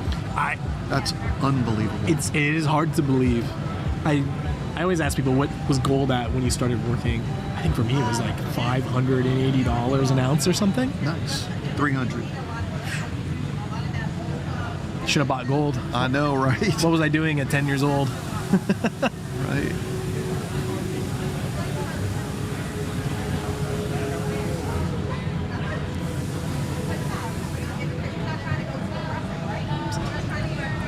So, if you haven't been here to the Bench Rovers Workshop before, we do hold a whole bunch of classes and a bunch of education for anybody that attends. So, we always have a couple of workshops going on so that way you can learn a little bit more, right? So, if you wanted to learn how to apply different finishes to jewelry, some polishing tips and tricks, some a little bit of diamond grading, some gem ID. So, there's always a lot to be able to go through and go over. We also go through what's more my wheelhouse these days, which is some CAD basics, some Matrix Gold demos, and a little bit of like working with platinum and whatnot. So there's a lot of good opportunities here to be able to learn some new skills and try out some new tools in an environment that's not quite as busy as like a larger trade show like a JCK or something.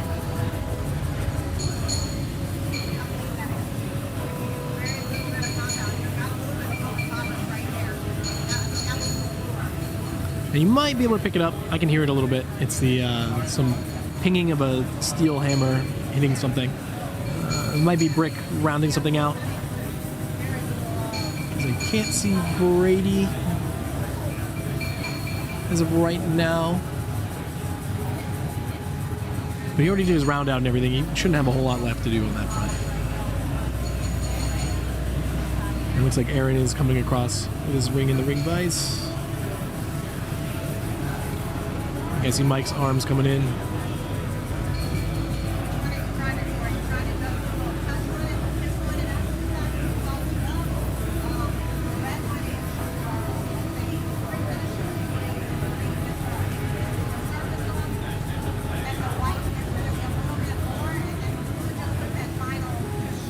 I wonder too if he's almost done, or if he just has to do a little bit of finish on the work on the prongs. I didn't see him doing a whole lot of like a cupper or using like a little hand graver to do anything fancy there. What is he looking for?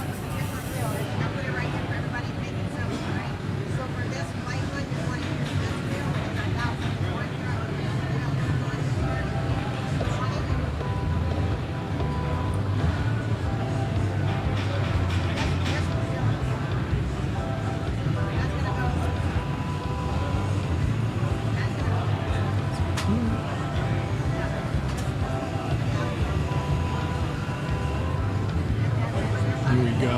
Let's see what we got.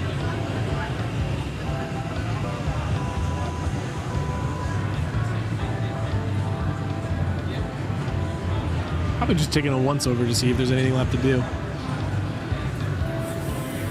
But it's definitely talking to somebody. And Ricky stepped away for a moment.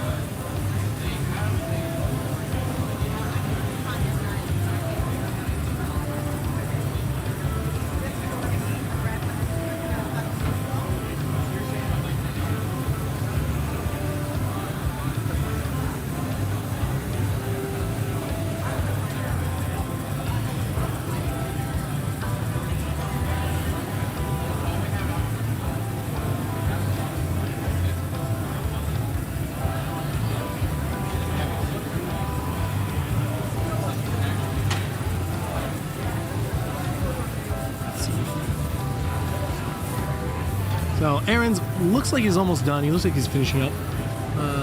Just doing some last little inspections. Glasses are back on, which means he is done with the scope. And that might be it. He might be happy with it.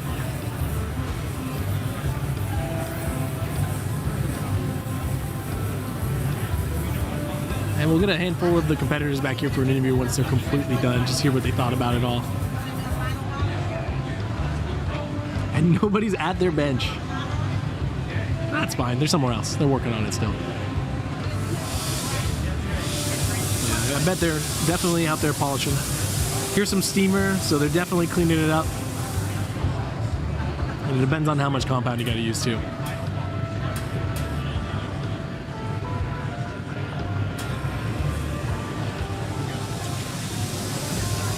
Alright. And Ricky's back.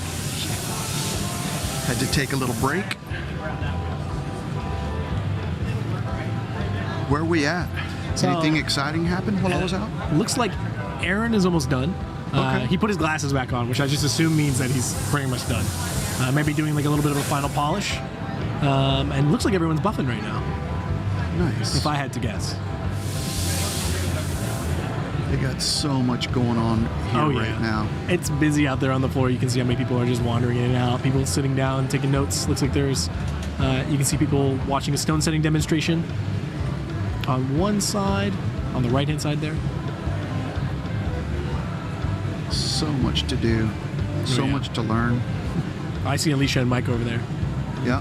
getting something set up. Is that the soldering demonstration? I think so. So if you need to touch up or learn how to solder, you can come down here and we'll teach you.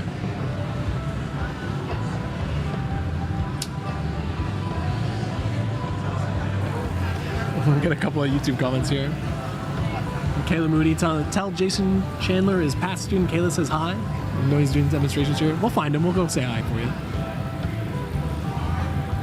Nice. And I imagine there are a lot of jewelers watching this as they're sitting on the bench working too.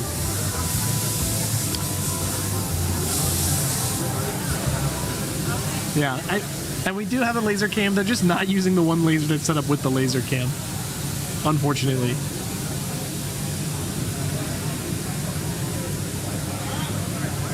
Yeah, it looks like Alejandro's going back to solder or add a little bit of solder to cover up a spot, Yep, possibly. there it goes. Nice job. Yeah, that flowed nicely.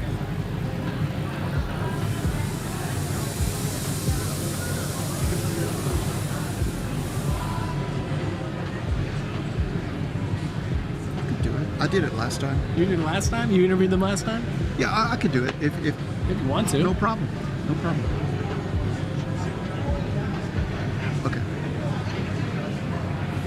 You want to try it or you don't want to? It's all good. No, I'd let you do it because I gotta go double check on that. You got it. Thing over there. You got it.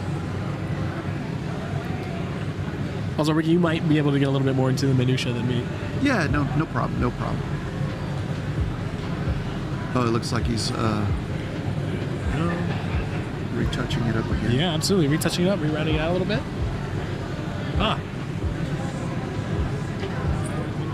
And it looks like Aaron is all done. So I will probably be stepping away for a moment, letting him take my seat, and Okay. Ricky's going to go over and chat with him for a little bit, see how he feels, how he felt he did, all that fun stuff.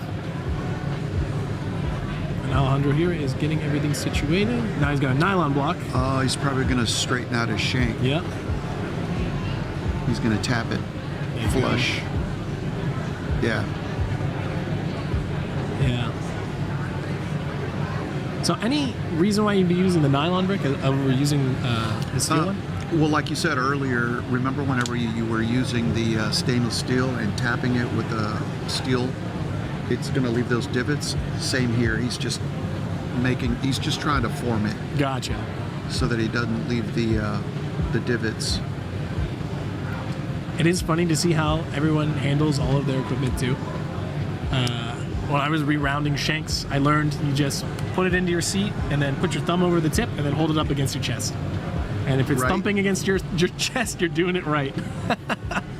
Yeah, what's interesting is usually on your bench itself, there's usually a little hole, and in that little hole, you put in the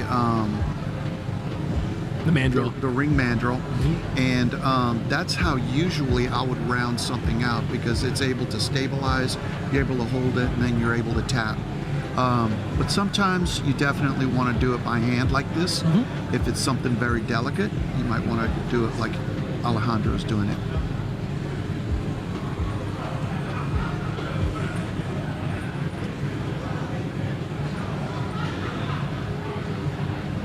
Yeah, sure.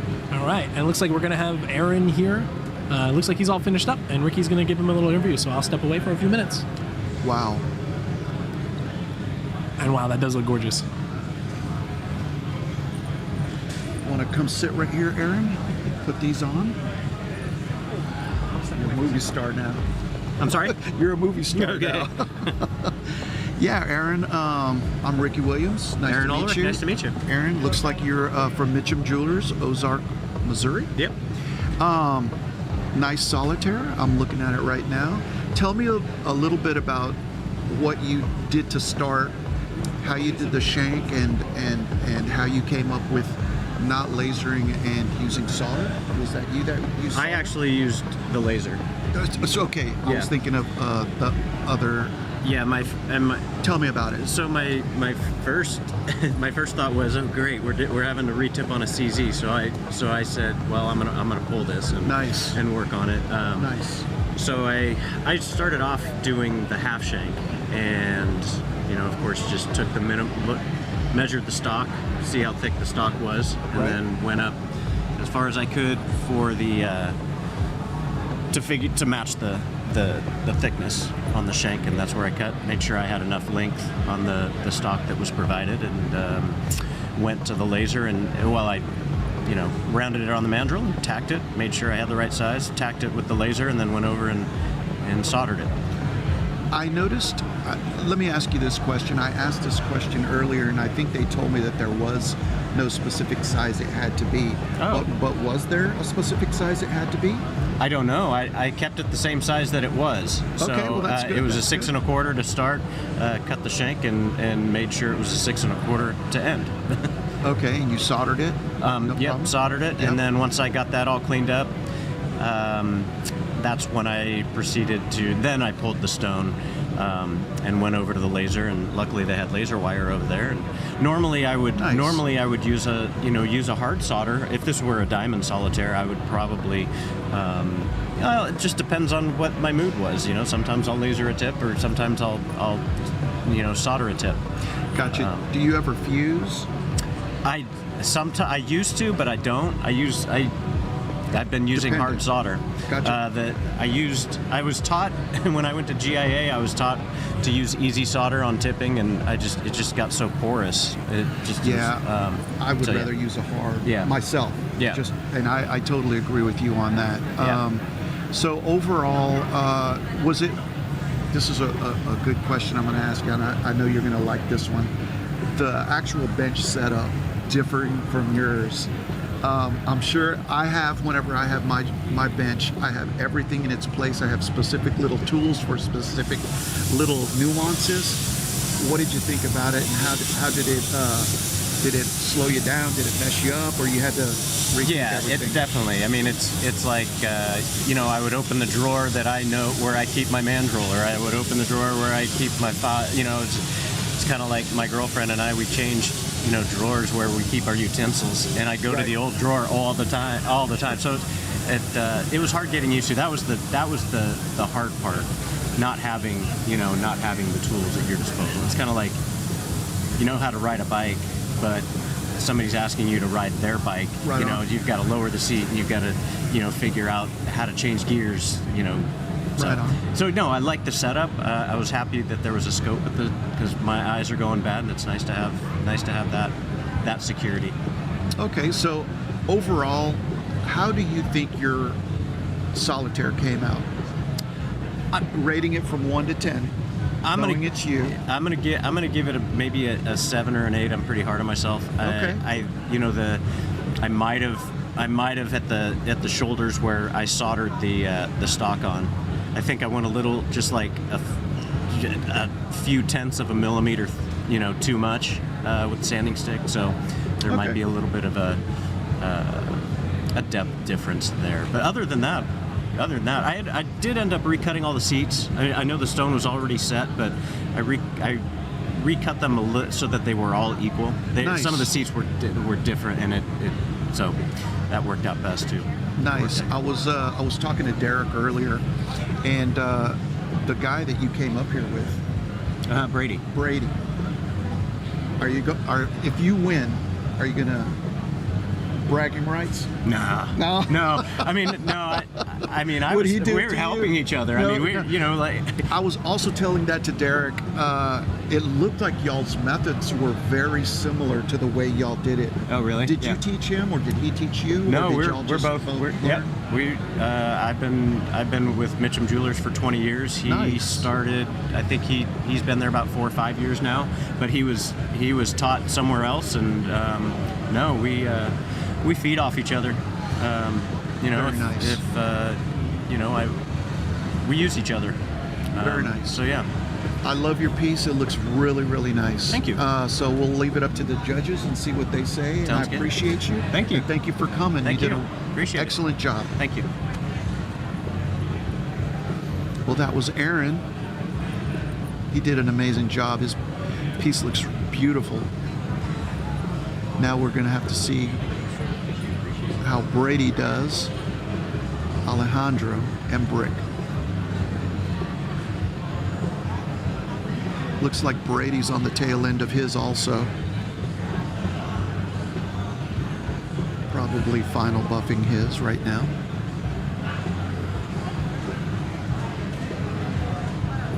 Alejandro is at the prepping phase.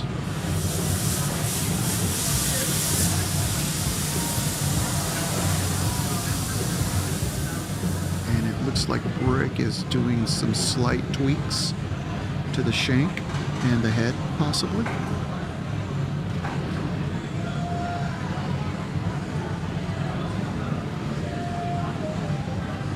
Yeah, let's see if we can get Brady up here. Maybe give his take on how he felt it went.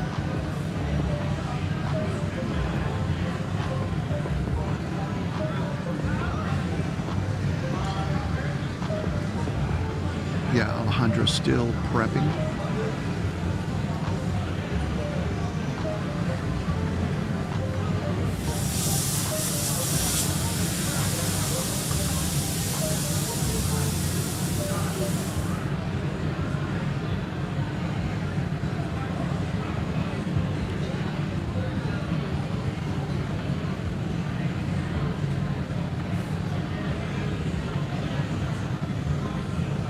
I believe Brady is going to be showing us what his piece looks like very shortly.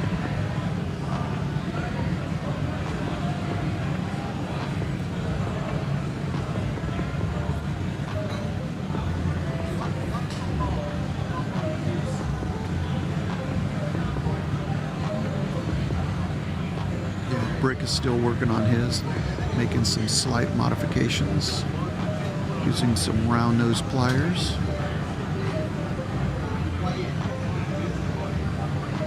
And it looks like Alejandro's using maybe a 2000 grit sanding cartridge, maybe on the tail end. Looks like he's working on that shank area.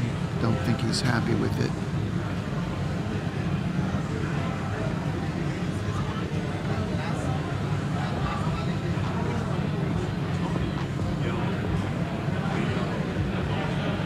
Gonna re-round out his part.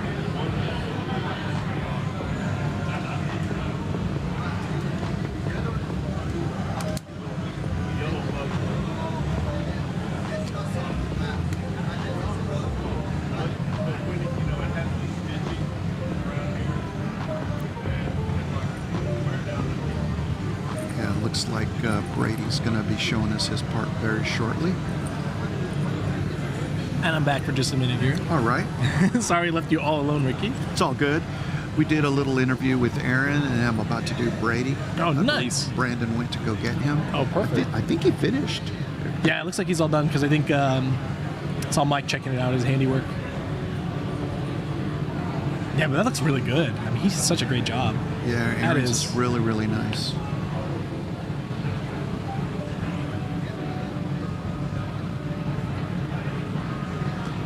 we go. Setting pliers on brick. Tightening those up.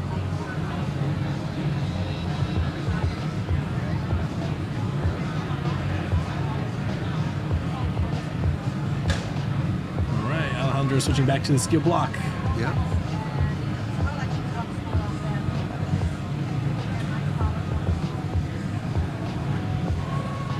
There is something to be said about being done first. You take a lot of the pressure off of you. Yeah, definitely. There's also a lot of the time where you're sitting and watching other people work going, dang, did I do something wrong? Could I have done something different? Right.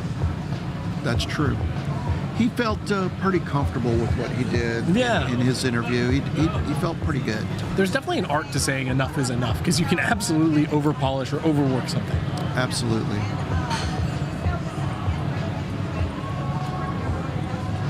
All right, I'll step away again. Looks like Brady's here. Hey, Brady. We have Brady here. I'm going to interview Brady real quick. To put these on real quick. This close to her. How do you feel? Good? Yeah, feel pretty good. Good? Wow, that looks really nice, Brady. Tell me a little bit about how you were working through this and what you were thinking whenever you got to a bench that wasn't yours. I'm sure that the tools were different, everything was different. You had to adapt, and I'm sure you have your own tools that you modify and fix and stuff like that, and everything has a place. Yeah. So how was it for you, and how did it go for you? Just using the tools available. The shank, I somewhat like to go slightly bigger. I kind of had to modify kind of what was there to fit the shape of the ring. Okay. And figure out what part of the taper lines up. And there's a slide section that I had a laser because the amount of stock I was given. Oh, it didn't quite fill. So you had to add more with the laser to modify it? To get the edge, the knife edge. Good deal. Did you solder your prongs, or did you laser them? So I soldered the prongs, I pulled the stone, soldered them. Nice. And I edged the sides to make them smooth. Recut the seats, set the stone. As far as like time-wise, once I put the stone in, I kind of wanted to cut them. I noticed I kind of wanted to cut the seats different to my way, but I was like, time constraint, I don't think I can pull it back. I got you. But I matched pretty much what was there originally. It looks like it looks like you did an amazing job on it. I was talking to Aaron, and I was saying if you win, Brady, are you going to have bragging rights over him? He was like, nah, we're good. We've been working together forever. So he was very diplomatic in his answer. He seems like a really nice guy to work with. Yeah, he's been working there 20 years. Is what he said. Yeah. And I'm on my 4th year there. Oh, nice. I've only been in it for I think 7. Okay. Jewelry industry. Started in college. I got a metalsmithing degree. Up north? In University of Arkansas Little Rock. Okay, that's a good deal. It was under David Clemens. Okay. Mostly my instructor throughout college there. Okay, well, overall, out of a 1 to 10, what do you rate yourself as far as the solitaire that you did? Time constraint, maybe a 7. Okay. I'm pretty harsh on myself. Well, we'll leave it up to the judge.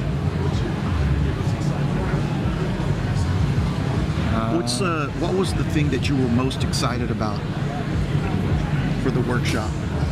I really want to do more CAD stuff. Oh, okay, yeah, CAD.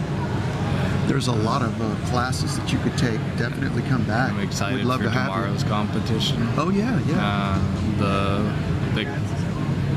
Yeah, I wasn't able to get into that one, but also I kind of want to learn it. I'm not versed in it. Yeah. So, Not yet. yeah. And the fabrication one I'm pretty versed in, so I'm pretty excited for this part competition. Yeah. There was an opening this morning and signed up. Okay, so you are competing. Yep. Okay, killer. Tomorrow's part competition. Killer. Well, it looks like you did an amazing job. Your solitaire looks beautiful, and appreciate you coming. We'll see you around, and we'll just see how the judges see what they think. Sounds good. Okay, thank you.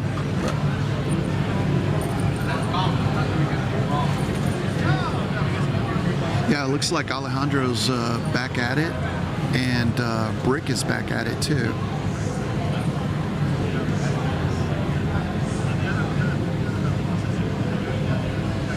Oh, somebody took Brick's place. Oh, they're setting up his tool here. Oh, probably to set a bench pin.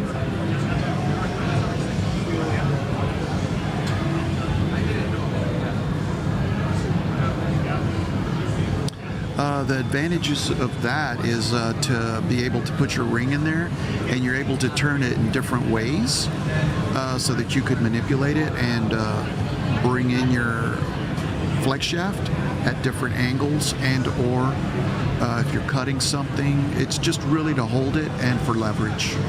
It's a really nice tool. I love it. The pinned ring vise over The there? vise, the ring vise. Call it a bench pin, but it is a ring vise. Yeah. The bench pin's the thing it goes on. Technically. Yeah. It's whatever you want to call it, honestly. There is no right or wrong answer. Yeah. All right. I wonder where Brick's at and everything. I don't know. Maybe polishing or something, prepping. Both their solitaires look really nice. Yeah, those are both nice. Which one do you like more? Oh, wait, you're not judging, are you? Okay, cool. So you can, yeah. No,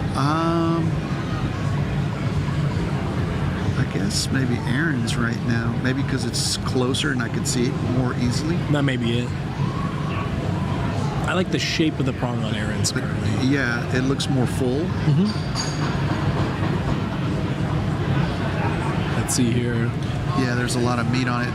The problem with that, though, is some people will say if you're wearing a dress or a silk or whatever, snag on something. It'll snag. So a lot of jewelers try to smooth out or round their prongs with like a cut burr, and then you go in and you round it off. So, It's funny too, because a lot of those like die cast heads, they're all square, right? So you have to spend a lot of extra time to be able to round out the backside of that prong, make sure it kind of rounds nicely. Because you can kind of see on that left prong at the like the 10 o'clock position, just sort of how squared off it looks on the back edge of that.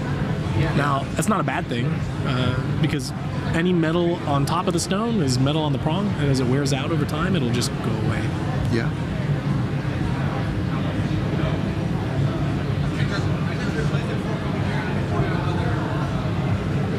Let's zoom in on Brady's too and just kind of see what that one looks like.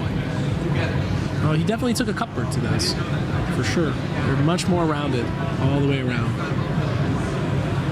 Yeah. Stone's nice and clean. Polish level on that shank is really good. Yeah. How about that shoulder? I like it. Yeah, they both did an amazing job. I hate to be the judge on this one. Yeah. Well, maybe if it gets to the minutia, then it's like, well, I guess I can nitpick. Yeah.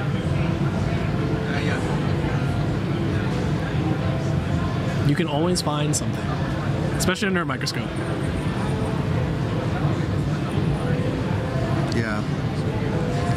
And they will be looking at them under a microscope to judge them. So where are we at? Where was Alejandro at? Let's see. It looks like he's still in the endless battle with polishing. Oh, he's doing a little mini buff, huh? Yep. Again, brand new wheel. Look at all those fibers flying.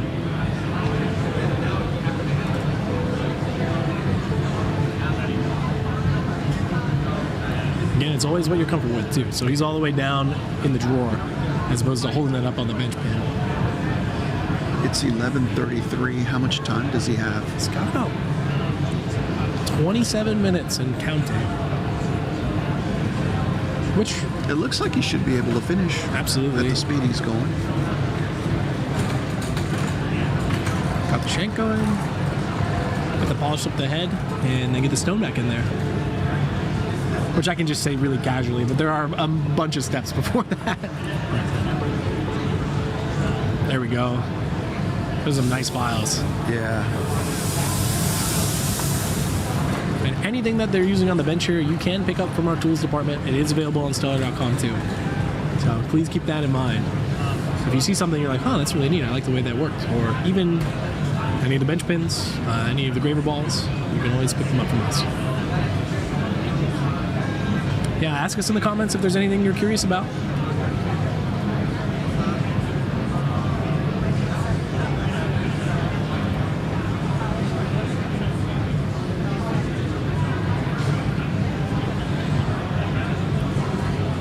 What's that little, is that a polishing?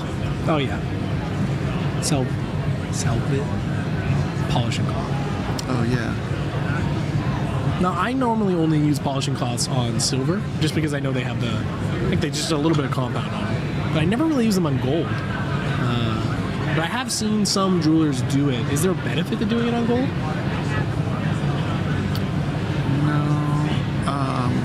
I mean, I've done it on gold too.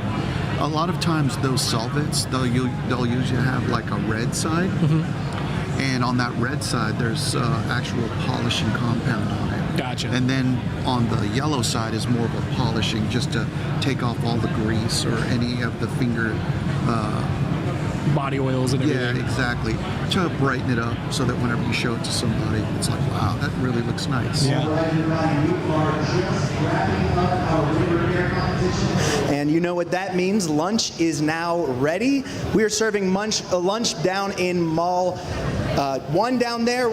If you come right out here behind me and you take a right down that hall, we have all kinds of great food for you. We've got praline chicken, we got po' boys, we got salad, anything that you need. If you need any help finding it, please find the info desk or anyone with a blue shirt. They'll be happy to help you down the hall. Once again, lunch is now being served. See you guys soon. And a little bit of FOMO for anybody else. If you do come to the Battle of the Benches, you will get a little taste of Louisiana cuisine too. You heard them. They're serving po' boys. There's good stuff. I wonder where they're from. I don't know. Maybe they brought pops in or something? I don't know, but I'd like to know. I will know in about 45 minutes. Exactly. I'm going to go get me one. Yeah. Pops or old time or something. Yeah, they really take care of everyone here whenever they come down. Oh, yeah. I mean, last year at the end, somehow they still had king cake. I think maybe Easter was a little bit later. But they brought king cake and some boudin for everybody. Did y'all get the baby? Oh, they're going to have it this year too? Oh, nice. If you get the baby, send it to Brandon.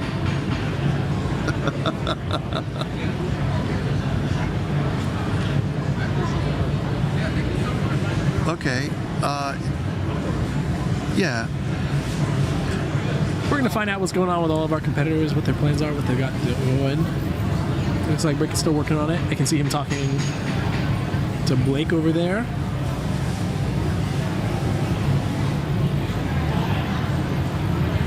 Yeah. But if you've never been out here to Stuller before, or you've never been down to South Louisiana, it is a beautiful place. Lots of good food, good people. Just another reason to come out to Battle of the Benches or to the Bench Rulers Workshop sometime. And you can always sign up for Bridge as well. We do that, I believe, once or twice a year, where we have customers come on in and tour the facilities and just see what it's like here at Stuller.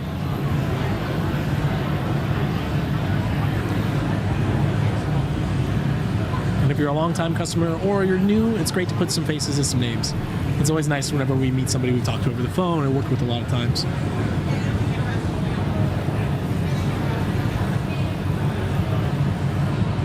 Looks like Blake is working with brick. Yeah.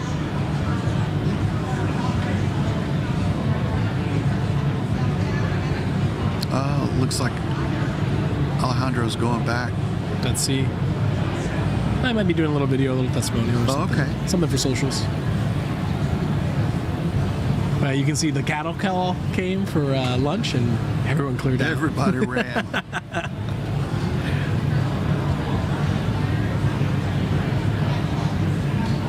I would not want to be the guy holding the steady cam. That looks like a whole rig and looks like it makes your back hurt. Yeah, back probably does hurt. But maybe not with that rig. Yeah. It's interesting, this challenge. I probably would do okay with this challenge. Different challenges, different things, but in this case, I'd probably do okay in this challenge. I think I'd be okay. This one I would definitely struggle. I'd probably run into the same issues with the soldering at the start. I mean, the setting and the lasering would be okay, but my torch skills are not what they used to be. Gotcha. And even when they were good, they were passable at best. I'm not gonna pretend that I was the best bench jeweler. Yeah, There's a reason why I started like doing riding a more bike, CAD. man. It'll come real quick back to you. Oh yeah, after I mount my first shank. And after I freeze my first joint for when I'm soldering a chain back together, doing like a repair. Oh, those chains, man, those are tricky. It's a nightmare, especially like a rope chain or something. Yeah, rope chains. I used to put my third arm around them all the way right to the end to put the jump rings on it or the clasp, depending on what you're doing. But that's how I used to do mine. I always cheated my jump rings. I hated soldering jump rings, but I always cheated, and they're like the easiest thing to do. But I always cheated them with a tack welder.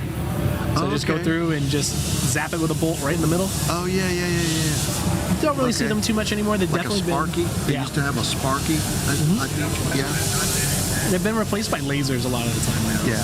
But before lasers were as affordable as they are today, because they're far more affordable than when lasers first came out, you just get a little tack welder, get your nice big argon tank, and right on. Or puck welder, I've heard it called. Oh yeah, the puck welders. Yeah. I think we sell Oratigs now. Is that right? I believe so. Yeah, I think I saw them down there. I think my family got theirs from Stuller.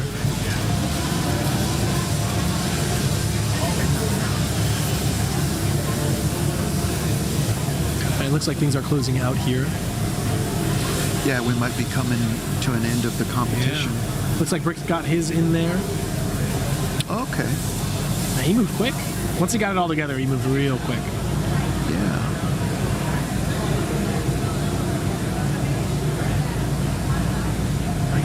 We're not as zoomed in on that one there, so I can't quite tell the polish level, but it does look like the shoulder of that one isn't quite as polished as the other ones.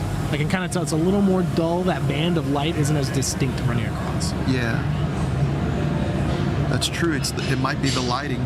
Yeah. Because look at his diamond, his CZ. Yeah.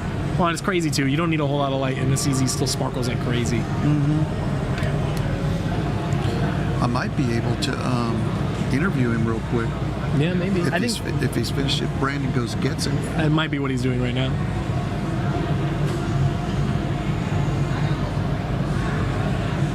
Ellington, Florida. I wonder where that is. I'm from Southwest Florida initially, so I'm trying to wrap my head around where exactly that is. Okay. All right.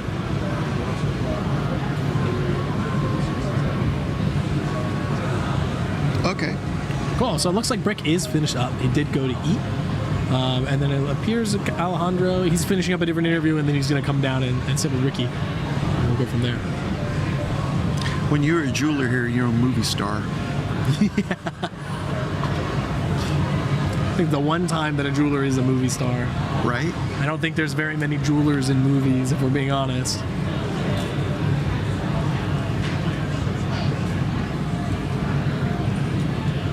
Could you zoom in on Brick's Brandon, because we wanted to check something.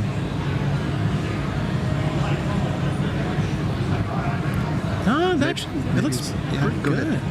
Yeah, it does. The polish level on the shoulder looks pretty good. Might be the lighting, huh? Yeah. Well, what I'm looking for is like an interruption of like the line, right? So like if it's wavy, you know, polished too much on one side versus another, like I can clearly see the people walking around in it. So it actually is a pretty good polish level there. Yeah, it looks good. I think it's a little bit out of focus is those prongs. Looks like the polish on them is a little lower than the others. Do you remember if he lasered? He lasered his prongs up, for sure. It looks like they're lasered. Yep, because you can kind of see the roundness to them. Yeah. Or they're sort of built up in place. Yeah, he went to lunch. Oh, yeah. So we may not be able to interview him. That does make sense. But Alejandro is definitely, when he finishes up, will come on by.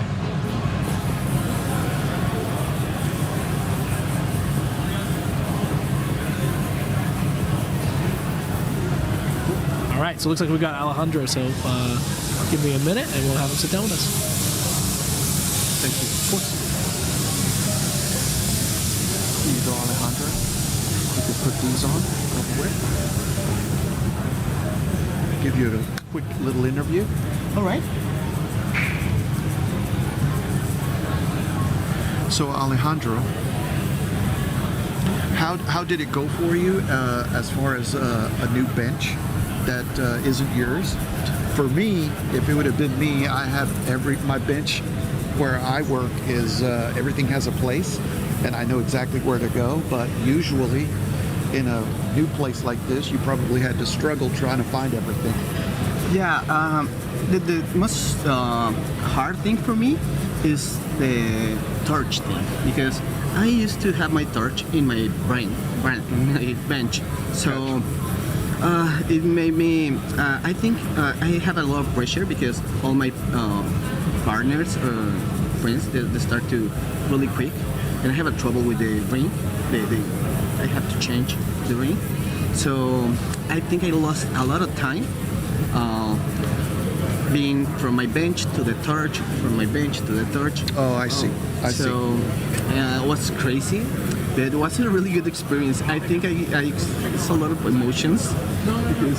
Yeah, I understand. So, other than that, how do you feel your piece came out? It looks pretty good to me. No. For me, it's really bad. Okay. My standards are really high, but I do my best. The thing here is, I think I can domain the mind, right? My mind was really full of emotions. Oh, I got you. You were emotional about it? Yes, because as you were doing it and you weren't able to work through the fire and the torch. And then focus, because I work alone, you know? Got you. So I am working with a lot of people. Got you. It is very loud in here, and it's very intimidating. People walking around looking, seeing what you're doing. Asking about things. Yeah.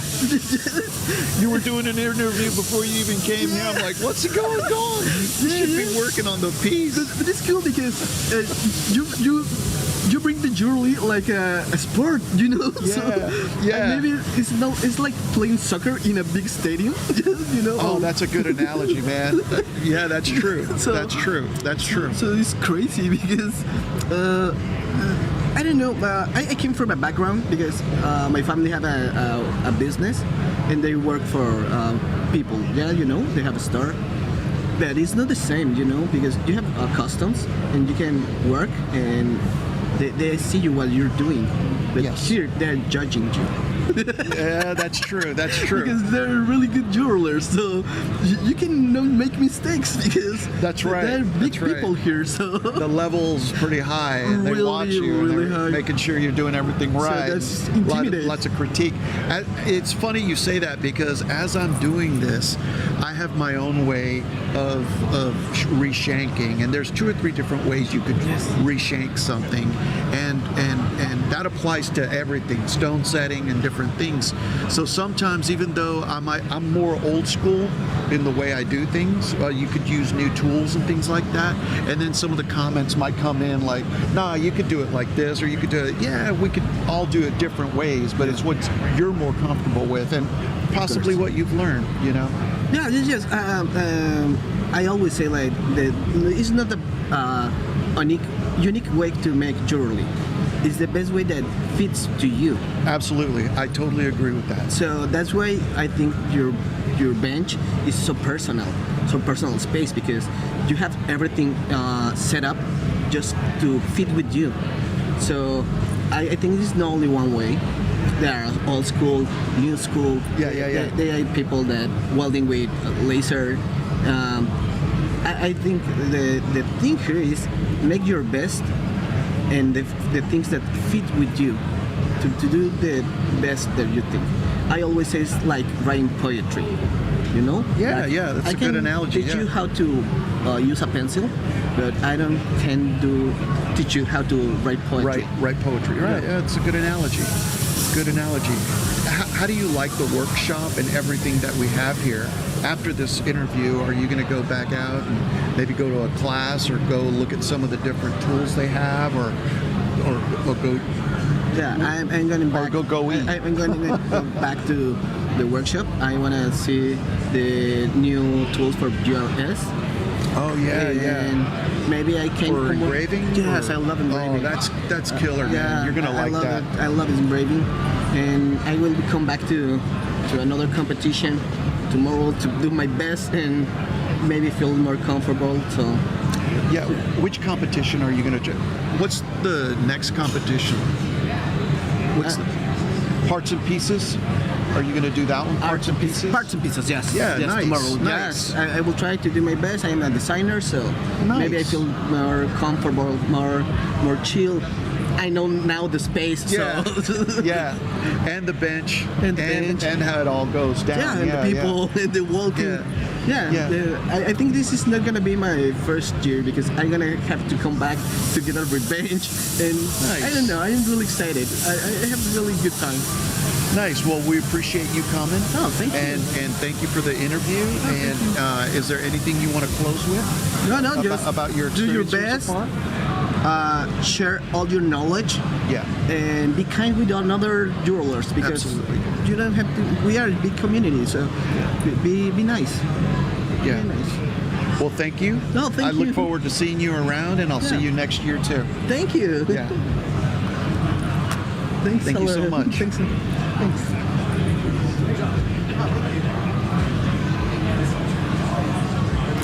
So it looks like everybody has completed all of their solitaires, and that's going to be up to the judges to see where we're at.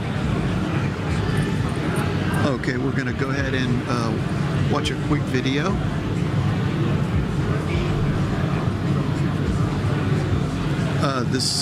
We have a sponsor, Icohi.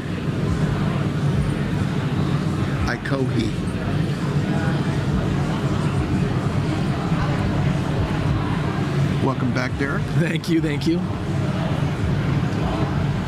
And here we go. How long have you guys been in business? What is it that you guys are kind of about? Icohi's been around since 1990, and we sell basically quality precision tools and supplies worldwide, not only in the U.S., but we have many markets overseas, and basically everything from a hammer to a saw to anything needed for a jeweler to get their work done. Of that time, how long have you guys been working with Stuller? Oh, it's got to be at least 25 years, if not from the beginning. It's been a very long time. It's been a great partnership, and it's been really good working with the Stuller team. What has been some of the biggest changes that you've seen in the industry? Probably the biggest change is technology. Technology has changed the way a bench jeweler does their daily work. It changes the way they size ring. It just changes everything from the beginning of the process right to the end. And the technology is, in some ways, has gotten really good, so it's helped the jeweler. In some ways, the jeweler has to go back to the old-fashioned way of doing things because it is the most efficient. That's so awesome. So for somebody just getting started, if you were to kind of give advice to somebody getting into the industry, starting their own jewelry business, what would you say to them? I think embrace technology. Start and look at the way they were taught, and then look at what's out there technology-wise, because with the new technology, they might be able to adapt some of that technology to what they're doing on the bench.